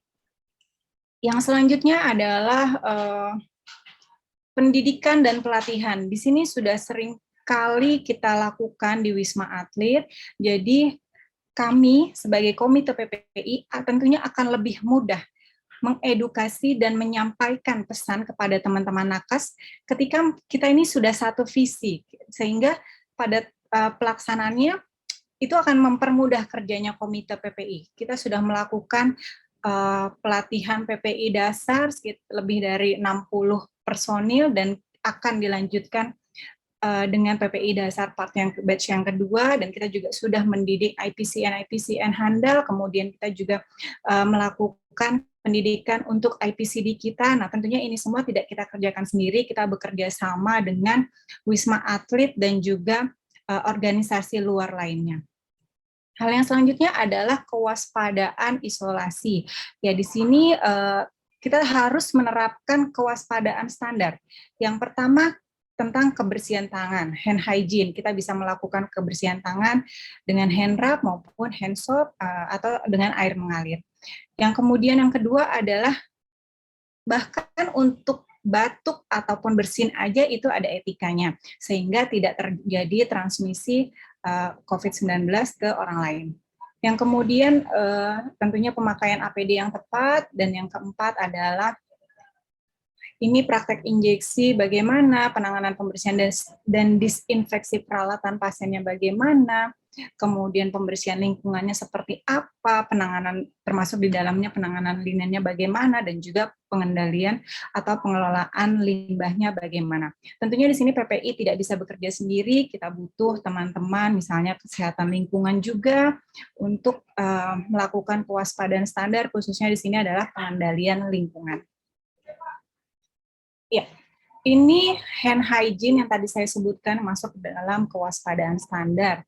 Yang pertama yang harus kita ingat ada 6 langkah dan 5 momen, di mana yang pertama adalah kita harus basahi tangan kita, kemudian gosok dengan telapak tangan, kemudian usap, dan gosok kedua tangan dengan lembut, dengan arah memutar, lalu kemudian kita gosokkan seperti ini punggung tangan kita secara bergantian, kemudian gosok sela-sela jari tangan secara bergantian, lalu kita kunci kedua tangan kita, jari-jari kita seperti ini, dan kemudian kita gosok ibu jari kanan kiri secara bergantian seperti ini, lalu kemudian kita letakkan ujung-ujung jari kita di telapak tangan, kemudian gosok perlahan dan diputar dengan arah jarum jam yang berlawanan. Ya, kapan kita harus melakukan hand hygiene? Yang pertama, sebelum menyentuh pasien. Yang kedua, sebelum prosedur aseptik. Dan yang ketiga, setelah terkena cairan tubuh pasien. Dan yang keempat, setelah menyentuh pasien. Dan yang terakhir adalah setelah menyentuh lingkungan sekitar pasien. Jadi, Bapak Ibu sekalian, dokter, di sini harus diterapkan benar-benar terkait 6 langkah 5 momen ini harus ingat, oke? Ya. Lanjut, saya akan membicarakan terkait APD. Di sini pada tanggal 22 Desember 2021 disebutkan WHO terkait rekomendasi penggunaan APD. Yang pertama, kalau untuk masker sendiri, mereka menyarankan satu masker respirator FFP2, FFP3, kemudian N95 NIOS, atau yang lebih tinggi di atasnya. Nah, tapi kalau memang balik lagi ya, kalau memang tidak ada itu, maka kita diperbolehkan menggunakan masker medis, tentunya dengan menggunakan face shield dan juga Google. Ya, ini APD yang dibutuhkan pada tenaga kesehatan kita, terutama yang menangani pasien-pasien COVID-19 Omikron. Ini masker yang digunakan, tadi sudah saya sebutkan, NIOS N95, kemudian FFP3 dan FFP2, namun kalau memang tidak ada, kita boleh menggunakan masker medis. Tapi untuk nakes-nakes kita yang sekiranya hendak melakukan prosedur aerosol, maka diwajibkan menggunakan yang respirator ini. Sebaiknya jangan menggunakan masker medis. Kemudian jangan lupa pelindung mata ketika kita mau melakukan tindakan aerosol, bisa berupa Google ataupun face shield. Lalu yang selanjutnya, dulu kita awal-awal COVID kita masih pakai hazmat. Tentunya tidak nyaman sekali menggunakan hazmat karena panas dan juga ketutup penuh, sehingga di sini terjadi banyak kenakalan nakes untuk makainya sembarangan gitu. Nah, namun sekarang WHO maupun CDC sendiri sudah menyarankan menggunakan gaun medis. Kemudian yang terakhir adalah sarung tangan medis. Sarung tangan medis ini kita bisa gunakan yang sekali pakai dan tidak perlu yang steril. Kita cukup menggunakan yang non steril, namun ketika memang habis melakukan atau ada kontak dengan pasien atau habis melakukan tindakan, baiknya itu dibuang. Ada beberapa tindakan tertentu yang harus menggunakan sarung tangan yang steril dan juga ada yang tidak perlu menggunakan sarung tangan steril. Ya. Di sini yang tadi saya sebutkan, jangan lupa menggunakan masker, kemudian face shield atau Google jika ingin melakukan tindakan yang bersifat aerosol, kemudian pemakaian gaun, tapi gaun ini tidak boleh dibawa keluar dari red zone. Kalau tadi pembicara sebelumnya menyebutkan bahwa di areanya ada beberapa zona merah, zona hijau, zona kuning, itu yang ada pada Wisma Atlet juga. Jadi si gaun dan peralatan-peralatan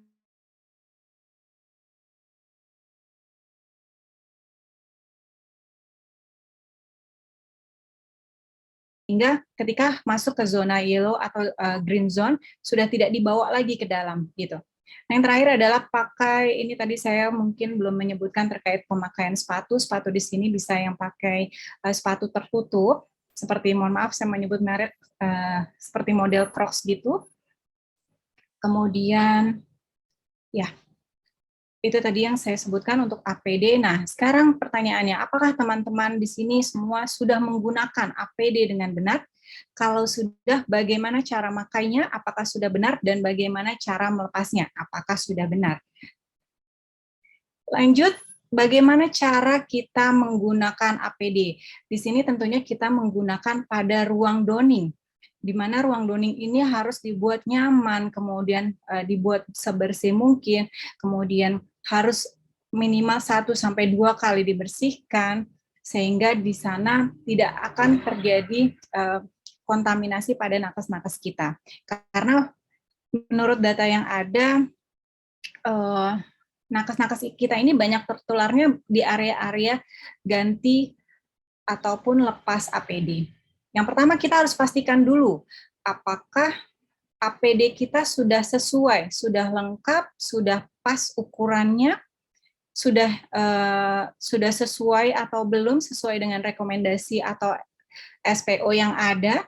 Setelah kita pastikan ini sudah lengkap, kemudian ukurannya sudah sesuai, maka kita perlu lakukan cuci tangan. Di sini sebelum kita cuci tangan, kita harus melepaskan dulu beberapa hal. Satu, misalnya kita pakai jam tangan, kita harus lepas jam tangan kita, kemudian atau kita pakai cincin, kemudian kuku. Kuku jangan sampai panjang, jadi tenaga medis kenapa tidak boleh kukunya panjang kayak artis-artis, karena kita melakukan tindakan dan dikhawatirkan si virus, bakteri, maupun jamur akan menempel di kuku-kuku tersebut. Jadi kita tidak boleh pakai kuku panjang atau kuku palsu.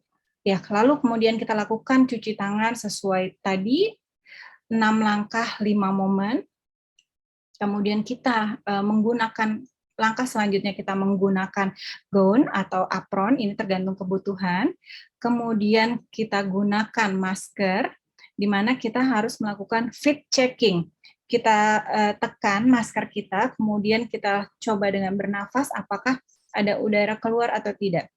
Lalu selanjutnya kita gunakan eye protection ataupun face shield untuk melindungi kita pada saat melakukan tindakan yang sifatnya aerosol. Pertanyaannya, apakah kita harus menggunakan eye protection terus-menerus? Jawabannya tidak. Atau face shield terus-menerus? Jawabannya tidak. Kita hanya membutuhkan ini ketika memang kita melakukan tindakan aerosol. Ya, yang selanjutnya adalah penggunaan glove yang tadi saya sebutkan. Oke, dan sekarang bagaimana cara melepasnya? Yang pertama kita bisa melakukan pelepasannya seperti ini. Kita bisa lepaskan satu-satu seperti ini. Glove-nya kita lepas sendiri, kemudian kita buang ke tong sampah. Tentunya di sini tempat sampah medis. Lalu kemudian baru kita buka gaunnya, atau juga bisa kita lakukan secara barengan seperti ini. Oke. Ya, kita bisa lakukan seperti ini, dilepas secara berbarengan. Nah, setelah melepaskan gaun tadi, setelah gaun terbuka, maka kita lakukan pelepasan. Oke, ini kemudian gaunnya kita buang. Setelah kita buang, baru kita lepas satu-satu terkait masker dan juga gubles. Tapi sebelum ini kita harus cuci tangan terlebih dahulu. Prinsip untuk penggunaan APD yang pertama ini, ketika APD kita terkontaminasi ataupun rusak, maka kita harus segera menggantinya. Tidak boleh dibiarkan terus-menerus dalam kondisi sudah terkontaminasi, misalnya terkontaminasi cairan dari pasien atau rusak dengan sendirinya. Kemudian harus kita pastikan bahwa kita tidak pernah menyentuh area wajah, kemudian bagaimana kita melepasnya, bagaimana kita cara menggunakannya itu harus diperhatikan dengan benar. Ya. Ini petugas screening di mana di sini di IGD ya biasanya boleh menggunakan masker medis, tapi kalau memang di IGD tersebut akan melakukan tindakan yang sifatnya aerosol, maka kita harus menggunakan kacamata, respiratorik, dan sebagainya yang tadi saya sebutkan. Kemudian saya akan lanjut. Ya, bagaimana untuk lingkungan? Nah, lingkungan ini ada beberapa hal rekayasa lingkungan yang kita gunakan untuk meminimalis penularan COVID-19 di lingkungan Wisma Atlet. Yang pertama, di area perkantoran, kita bisa mengoptimalkan ventilasi ruang kerja, kemudian mengharuskan pengunjung menggunakan masker, dan lalu juga tetap diterapkan physical distancing.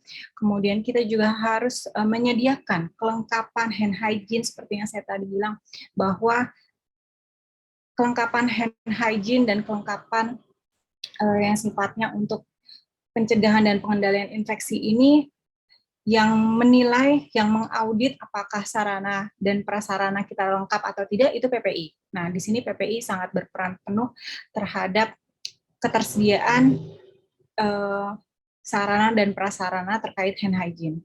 Yang kemudian dilakukan pembersihan permukaan juga menggunakan disinfektan, di mana penggunaan pembersihan permukaannya ini ada tata caranya tertentu, nanti akan saya jelaskan di lanjutnya. Yang selanjutnya adalah membatasi dan mengatur jumlah personil di dalam ruangan.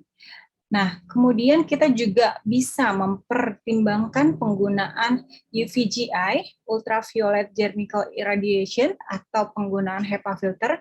Dalam beberapa jurnal dikatakan bahwa penggunaan UVGI ini dapat membunuh si COVID itu sendiri. Oke. Lalu bagaimana kalau di area perawatan? Pertanyaannya seperti itu ya.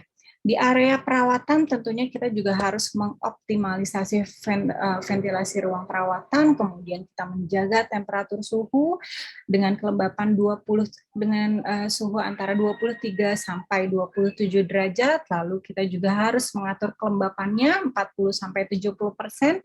Kemudian kalau memang di situ ventilasinya tidak bagus atau di situ tidak ada HEPA filter, kita bisa melakukan cara tradisional dengan membuka tirai ataupun jendela agar sinar matahari dapat masuk dengan optimal. Lalu juga agar di situ terjadi sirkulasi pergantian udara di ruangan tersebut. Kemudian kita juga bisa menggunakan HEPA filter di dalam ruangan tersebut. Ya. Ini adalah mungkin yang tadi Dr. Efria dijelaskan, kondisi di fasilitas kesehatan kita di awal-awal terjadinya di bulan Juni tadi ya, ketika pasien bahkan di Wisma Atlet sampai 7.000 pasien dengan tingkat yang kematian di Indonesianya pun tinggi. Nah, di sini jarak pun bahkan tidak bisa kita pastikan 1-2 meter, jadi jaraknya terlalu sempit, ini juga salah, jadi ini harus kita waspadai, jarak antara pasien itu harus 1-2 meter. Nah, kemudian seperti ini jaraknya yang baik, kemudian untuk linennya tersebut harus dilakukan penggantian secara rutin. Nah, di sini kalau kita lihat tidak ada batas antara pasien yang satu dengan pasien yang lain. Nah, yang benar itu seperti ini. Ada pembatasnya antara pasien dan pasien lainnya, namun memang kita ketahui bahwa kemungkinan agak sulit ya di fasilitas-fasilitas kesehatan, karena tentunya ini fasilitas ini terkait dengan adanya apakah uangnya ada atau enggak gitu. Oke, lanjut. Ini terkait ventilasi. Disebutkan bahwa perbaikan ventilasi ini merupakan kunci prevensi dalam penyebaran aerosol. Sehingga ketika misalnya ventilasi yang tidak baik ini, si virusnya tadi, dia akan numpuk di ruangan tersebut. Namun kalau ventilasinya baik, maka si virus bisa, intinya ada jalan keluar, sehingga penumpukan di dalam ruangan tersebut terkait COVID-nya itu sendiri akan berkurang. Dan transmisinya pun juga akan berkurang. Oke, bagaimana cleaning dan disinfeksi area fasilitas kesehatan maupun non-kesehatan? Yang pertama, kapan kita akan melakukan cleaning, kapan kita akan melakukan disinfecting? Pertanyaannya itu, apakah semua perlu dilakukan disinfecting? Jawabannya tidak. Kita hanya perlu melakukan cleaning ketika kita harus membersihkan secara rutin ketika di ruangan tersebut memang bukan ruangan pasien, satu. Yang kedua, tidak ada pasien ataupun suspek yang ada di situ. Misalnya gini, kalau misalnya gini, teman kerja kita tidak ada yang positif, semuanya sehat, maka kita tidak perlu lakukan disinfeksi. Namun ketika ada satu orang yang suspek atau terkonfirmasi COVID, dalam 24 jam, maka ruangan tersebut harus dikosongkan dahulu, kita harus lakukan pembersihan, dan harus dilakukan dekontaminan. Bagaimana cara membersihkannya? Disebutkan bahwa kita bisa membersihkannya once a day, itu minimal, namun lebih bagusnya 2 kali atau lebih. Kemudian cara membersihkannya beberapa area survei, area permukaan tentunya akan berbeda bagaimana cara membersihkannya. Misalnya sofa harus seperti apa, kemudian kalau komputer bagaimana, kalau kursi biasa bagaimana, atau kalau meja bagaimana, itu tentunya akan berbeda perlakuannya. Karena kalau kita salah melakukan cleaningnya, misalnya sofa, kita lakukan kontaminan dengan area-area yang sifatnya basah, maka dikhawatirkan malah terjadi pertumbuhan jamur. Oke. Ini lanjut, kapan kita perlu lakukan dekontaminan atau disinfeksi. Yang pertama adalah ruangan ini merupakan high traffic area, yang kedua ventilasinya buruk, yang ketiganya di sana tidak terdapat fasilitas hand hygiene seperti hand rub maupun hand soap ataupun tempat wastafel untuk cuci tangan. Yang terakhir adalah kita melakukan disinfeksi ketika adanya pasien-pasien ataupun terjadi increasing risk dari severe illness dari COVID itu sendiri.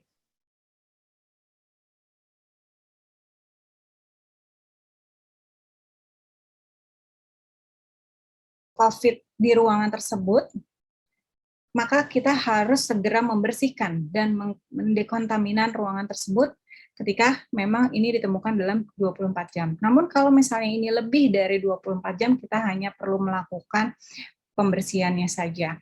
Dan kalau demikian juga, kalau misalnya suspek tersebut sudah lebih dari 3 hari, kejadiannya sudah 3 hari yang lalu, kita cukup bersihkan sesuai dengan yang tadi, once a day. Oke. Nah, ini yang Dr. Nurul, 3 ya. menit lagi ya. Oke, siap. Ini yang perlu kita perhatikan terkait kebersihan alat kesehatan. Seringkali seperti stetoskop, kemudian tensi, atau mungkin alat EKG, ini jarang kita bersihkan. Jadi ini juga tentunya harus diperhatikan oleh teman-teman nakes dan juga fasilitas kesehatan untuk secara rutin membersihkan alat-alat kesehatan, di mana di sini alat kesehatan dibagi menjadi 3, non-critical, semi-critical, dan juga critical. Oke, penutup yang di sini saya sebutkan bahwa pencegahan dan pengendalian infeksi bukan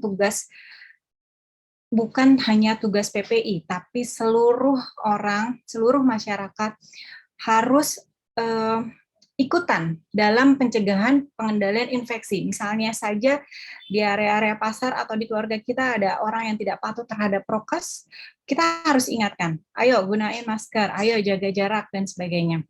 Kemudian penerapan kaidah PPI ini harus diperhatikan oleh seluruh fasilitas kesehatan maupun non-kesehatan untuk mencegah terjadinya penyebaran infeksi, khususnya penyebaran infeksi COVID-19 varian apapun.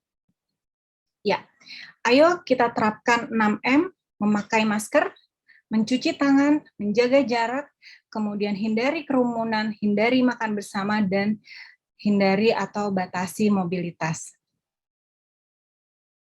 Oke, ini tim Komite PPI di Rumah Sakit Wisma Atlet. Saya bersama teman-teman IPCD dan juga IPCN yang setiap harinya selalu memperhatikan terkait PPI di lingkungan RSDC. Sekian Dr. Jaka dari saya, mohon maaf jika ada kesalahan. Assalamualaikum warahmatullahi wabarakatuh. Waalaikumsalam. Waalaikumsalam warahmatullahi wabarakatuh. Terima kasih Dr. Nurul atas penjelasannya yang sangat lengkap, sangat jelas, membagikan pengalaman di Rumah Sakit Wisma Atlet, bagaimana kita menghandle pencegahan infeksi di sana, dan ini merupakan sebuah percontohan juga untuk rumah sakit lainnya agar bisa diterapkan. Baik, terima kasih. Kita akan masuk ke sesi tanya jawab. Jadi sudah ada banyak pertanyaan yang masuk. Saya sudah memilah-milih beberapa pertanyaan. Saya bagi rata nih semuanya sebagai untuk para pembicara. Oke, baik. Untuk pertanyaan pertama ditujukan kepada Dr. Rosa dari Dr. Eka Weliningsih dari Wisma Atlet Kemayoran.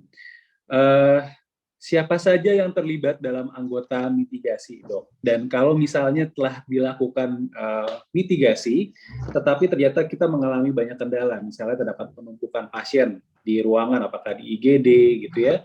Nah, apa yang harus dilakukan dari rumah sakit tersebut? Dan misalnya kita mengalami keterbatasan SDM, sarana dan prasarana, baiknya seperti apa? Silahkan, Dr. Rosa. Ya, terima kasih Dr. Eka atas pertanyaannya. Jadi karena kami ini rumah sakit rujukan COVID-19, jadi semua pasien yang masuk ke Rumah Sakit Sulianti Saroso itu berdasarkan rujukan. Jadi tadi seperti saya sudah sampaikan, kita ada alurnya. Jadi waktu rujukan masuk itu ke SPGDT. Nanti dari SPGDT ke dokter jaga IGD dan dilanjutkan ke dokter SPGDT paru. Jadi kita bisa dari SPGDT itu sudah dapat info kira-kira ruangan kita sudah penuh atau tidak. Jadi kami memang kalau ruangan penuh kita tidak menerima pasien lagi. Tapi waktu saat lonjakan kasus memang mau tidak mau kita harus menerima pasien yang ada. Memang saat itu kita membuka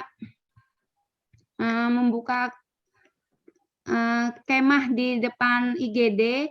Jadi pada pasien-pasien yang memang kondisinya penuh, rujukan datang terus, sebelum dapat ruangan kita ditempatkan di kemah yang di depan IGD itu. Jadi tapi setelah IGD-nya di dalam agak kosong, yang di kemah masuk ke dalam IGD.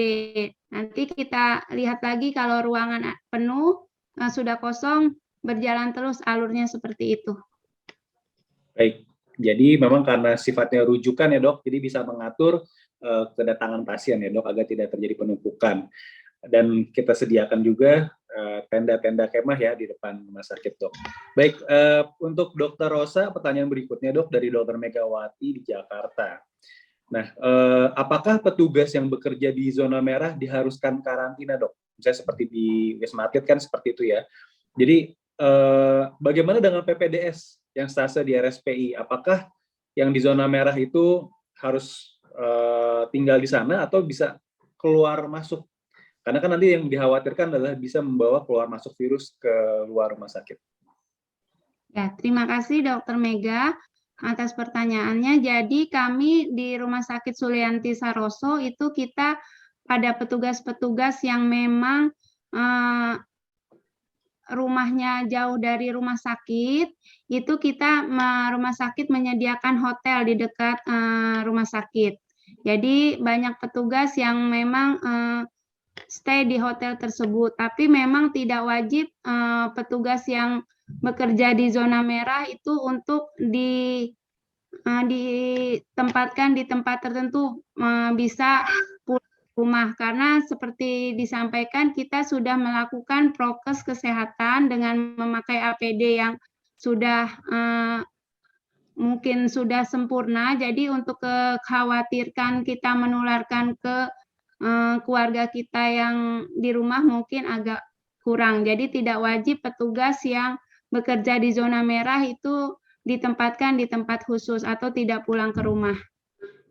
Oke, baik. Jadi yang paling utama APD ya Dok ya, APD, prokesnya berjalan dengan baik, bila itu bisa dilakukan dengan baik, maka tidak perlu dilakukan karantina khusus bagi petugas-petugas, jadi bisa untuk pulang ke rumah. Baik, terima kasih Dr. Rosa. Kita lanjut ke penanya berikutnya dari Dr. Anangga dari RSUD Talisayan. Ini mungkin tujukan kepada Dr. Efriadi. Jadi pertanyaan adalah beberapa studi mengenai 2 dosis Sinovac dan Pfizer berbeda nih. Ada beberapa studi yang menunjukkan bahwa ampuh melawan Omikron, namun ada studi yang lain menunjukkan bahwa 2 dosis Sinovac plus Omikron mampu menaikkan level antibodi untuk melawan Omikron. Nah, jadi dari 2 hasil penelitian ini, menurut Dr. Efriadi, apakah dosis booster atau vaksin ketiga ini harus menjadi keharusan, Dok? Dan kira-kira siapa yang perlu mendapatkan vaksin booster ini? Silakan, Dok. Baik, terima kasih. Dokter siapa tadi? Dari Dr. Anangga. Di rumah sakit mana itu ya? Dari RSUD Talisayan. Ini Cianjur ya? Nah, ya kayaknya ya. Baik, terima kasih Dokter Jaka ya. Jadi kita sudah menyampaikan tadi terkait beberapa vaksinnya. Sementara kan kita punya vaksin itu ada Sinovac, kemudian ada Pfizer, kemudian ada Astra, kemudian ada Moderna. Nah, dari berbagai penelitian itu yang terbaru untuk COVID-19 kan masih sedikit ya. Itu yang disebutkan 2. Tapi memang ada satu penelitian yang mengatakan bahwasanya ada terjadi penurunan efektivitas vaksin, tapi itu hanya satu penelitian. Jadi kita masih menantikan yang lain. Tapi paling tidak dengan vaksin yang sudah komplit plus dengan booster itu cukup baik melindungi dari serangan Omikron. Kalaupun kena mungkin hanya serangan ringan. Jadi tidak bisa kita menyimpulkan hanya dengan 2 penelitian. Yang penting dengan vaksin yang ada, dengan vaksin yang sudah tersedia, kita tidak usah pilah-pilah. Itu semuanya masih efektif untuk mengatasi varian apapun termasuk Omikron ini nantinya. Karena belum ada rekomendasi yang menyatakan butuh vaksin baru untuk mengatasi varian Omikron ini. Begitu Dr. Jaka. Terima kasih. Oke, baik ya. Jadi, nah ini juga lanjutan, Dok. Ya. Bagaimana peran T-cell, Dok? Jadi memang banyak sekali penelitian menunjukkan bahwa jangan lihat antibodi, tapi tenang aja, kita punya senjata namanya T-cell. Nah, ditanyakan, Dok, bagaimana kira-kira peran T-cell melawan Omikron? Ya, T-cell sebagai suatu pertahanan imunitas seluler ya, sebetulnya kan bukan hanya T-cell yang buat pertahanan tubuh kita, tapi kita banyak lagi materi-materi imunitas yang bisa kita gunakan untuk melawan COVID ini. Jadi sebetulnya bukan hanya itu satu, lantas kita perkuat T-cell saja, tapi kita juga perkuat aspek pencegahannya gitu kan. Percuma saja kita mencoba meningkatkan T-cell-nya. Tentu kan kalau T-cell kan khusus tuh obatnya, tapi tidak melaksanakan prokes dengan baik. Sebenarnya kan kunci intinya yang paling depan adalah prokesnya itu. Jadi kalau untuk T-cell ini rasanya butuh bahasan di topik lebih lanjut ini ya. Berat nih masalah. Jadi kalau kita bicara antibody T-cell itu kan penjaga di dalam, tapi yang paling penting kita pagerin dulu ya, Dok. Iya, di depannya kita pagerin biar nggak masuk gitu ya. Oke, Dok, lanjut pertanyaan berikutnya dari Dr. Mahrunisa, spesialis anak dari RSDC Wisma Atlet. Kepada Dr. Efriadi, bagaimana dengan Omikron pada anak-anak dan ibu hamil? Apakah sudah ada datanya? Mengingat varian Delta semakin baik, anak dan ibu hamil cukup berat. Oke, mungkin maksudnya itu, Dok. Data pada anak dan ibu hamil pada Omikron, apakah sudah keluar data-datanya? Untuk data tadi itu kita belum mendapatkan pasien Omikron pada wanita hamil dan pada anak-anak, Dok. Jadi masih sebatas angkanya lebih banyak, kalau tidak salah saya sampaikan lebih banyak laki-laki ya dibanding perempuan ya. Untuk wanita hamil dan anak-anak kita belum ketemu, Dok. Sementara di luaran juga di tempat lain, mungkin di Sulianti mungkin juga belum ketemu ya, Dok Rosa ya. Dok Rosa. Sudah, Dok, umur 14 tahun ada anak. 14 tahun, Dok ya. Ya, perjalanan dari Inggris. Sudah vaksin, Dok, ininya? Sudah vaksin. Sudah ya. Ya. Oke. Jadi memang yang menjadi perhatian mungkin anak-anak di bawah 5 tahun ya, Dok, yang belum mendapatkan vaksin. Nah, ini karena akan sangat berisiko sekali nih bila terkena Omikron, karena umur-umur tersebut belum mendapatkan vaksinasi. Mungkin nanti kita akan lanjut ke pembahasan berikutnya. Baik, terima kasih Dr. Efriyadi. Kita lanjut ke Dr. Nurul. Dari Dr. Adik Hidayat dari RSCM. Selamat sore. Bagaimana pendapat dokter terkait kegiatan masyarakat yang sudah kembali normal seperti ke mall dengan membawa anak kecil, ke supermarket, ke bioskop, dan bagaimana bagaimana pencegahan untuk anak-anak bila keluar rumah gitu ya, khususnya pada virus Omicron ini. Sedangkan masyarakat ini sekarang sudah mulai melepas masker. Silakan, Dr. Nurul. Ya, terima kasih yang telah bertanya. Ya baik, kalau menurut saya begini, memang sekarang kita susah banget ya untuk menghindari aktivitas. Artinya memang jadi kita harus beradaptasi terkait dengan Omicron ini ataupun COVID ini. Namun pada pelaksanaannya terhadap aktivitas-aktivitas hari-hari kita harus tetap membatasi. Kita harus tetap terapkan 6M yang tadi saya sebutkan ya. Jadi bagaimana pendapat saya, menurut saya ini suatu hal yang memang agak sulit ya dicegah untuk pembatasan aktivitas. Namun sekali lagi saya bilang bahwa tugas PPI ini pencegahan dan pengendalian infeksi ini tugas bersama, PR bersama seluruh lapisan masyarakat yang harus mengingatkan teman-temannya, saudaranya dan keluarganya sekalian untuk ini kita masih ada loh COVID, bukan berarti kita sudah selesai gitu. Bisa aja mungkin kasus di Indonesia sekarang kosong, bukan berarti kosong, tapi memang karena kondisinya ringan, mereka menganggap batuk pilek biasa, sehingga tidak di tracing lagi atau tidak di tes lagi. Jadinya, nah di sini yang harus dikhawatirkan kemudian ngumpul lagi, makan bareng, kemudian kumpul-kumpul, seperti mungkin pada aktivitas tadi malam ya, merayakan tahun baru bersama. Nah ini bahaya banget nih, makanya kita semua di Wisma Atlet, mungkin juga RSPI, sudah siap-siap untuk setelah tahun baru ini bagaimana, apakah akan ada pelonjakan kasus yang tidak kita inginkan atau tidak. Jadi sekali lagi saya mohon bantuannya kepada seluruh nakes maupun non-nakes yang telah hadir di sini untuk saling mengingatkan terkait prokes 6M tadi. Ya, begitu Dokter Jaka dari saya. Terima kasih. Baik, terima kasih Dok. Jadi memang kita nggak boleh capek ya Dok ya, nggak boleh lelah selalu, dan kita harus memberikan contoh yang baik juga ya. Iya, benar. Agar benar-benar pandemi ini bisa terkendali dengan baik. Lanjut lagi Dokter Nurul, dari Dokter Mahrunisa menanyakan, gimana sih Dok sebenarnya sekarang ini rekomendasi untuk praktek nih Dok. Jadi kan sekarang nih udah pada mulai lepas scrub ya, orang tadi ya level 2, sekarang udah level 1, udah mulai santai, mulai gaya lagi lah dokter-dokter gitu ya, karena capek tuh 2 tahun terakhir kita semua sama gitu kelihatannya, nggak ada bedanya. Nah, kira-kira ada rekomendasi apakah tetap menggunakan N95 atau tetap menggunakan level 2 meskipun mungkin bukan bekerja di zona merah ataupun di praktek keseharian, seperti apa Dok? Silakan.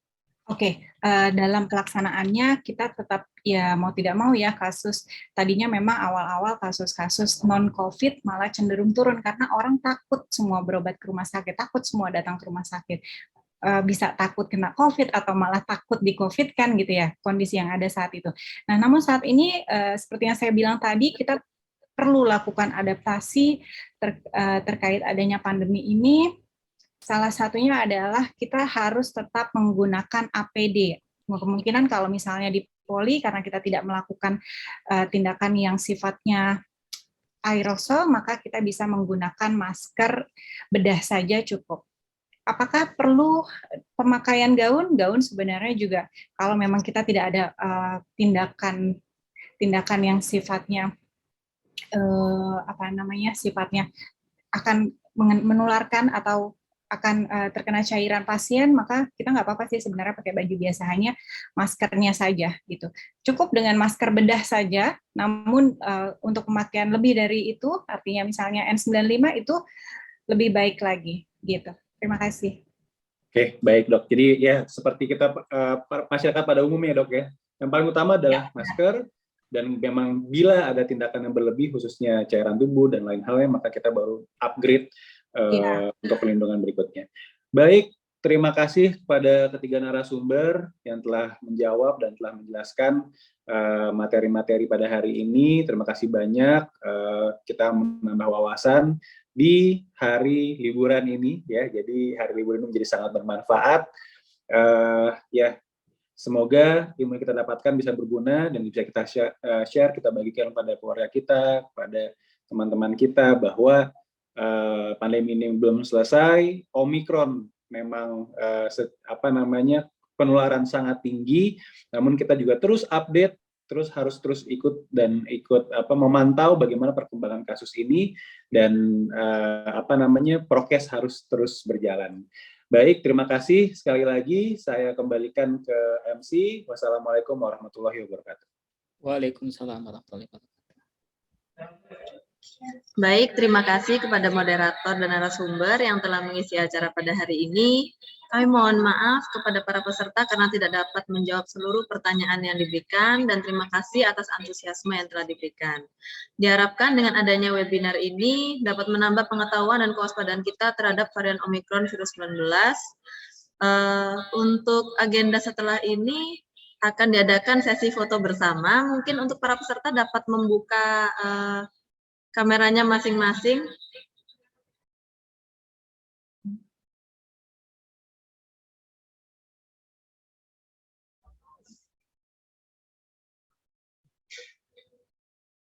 Ya.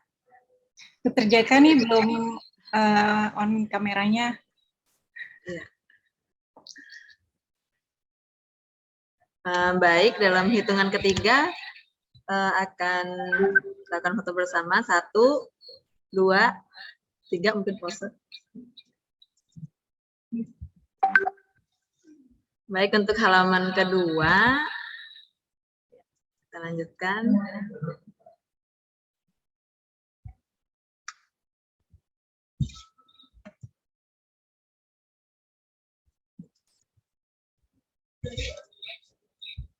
Baik, dengan berakhirnya untuk sesi diskusi ini, maka berakhirlah webinar hari ini dengan judul COVID-19 Omicron Varian, What Should We Know? Kami mengucapkan terima kasih kepada seluruh pihak yang bekerja sama dalam menyukseskan webinar hari ini. Sampai jumpa di webinar berikutnya. Wassalamualaikum warahmatullahi wabarakatuh. Terima kasih. Warahmatullahi wabarakatuh. Terima kasih teman-teman semuanya pembicara. Terima kasih Dr. Rosa, Dr. Efriadi, Dr. Nurul, Ya, Dr. sama-sama. Jaka. Terima kasih semuanya. Sama-sama, Salam sehat Bapak Dok. dan Ibu sekalian. Terima kasih semua. Terima kasih, dokter. Amin. Assalamualaikum. Selamat siang. Selamat siang. Pamit ya. Jangan lupa absen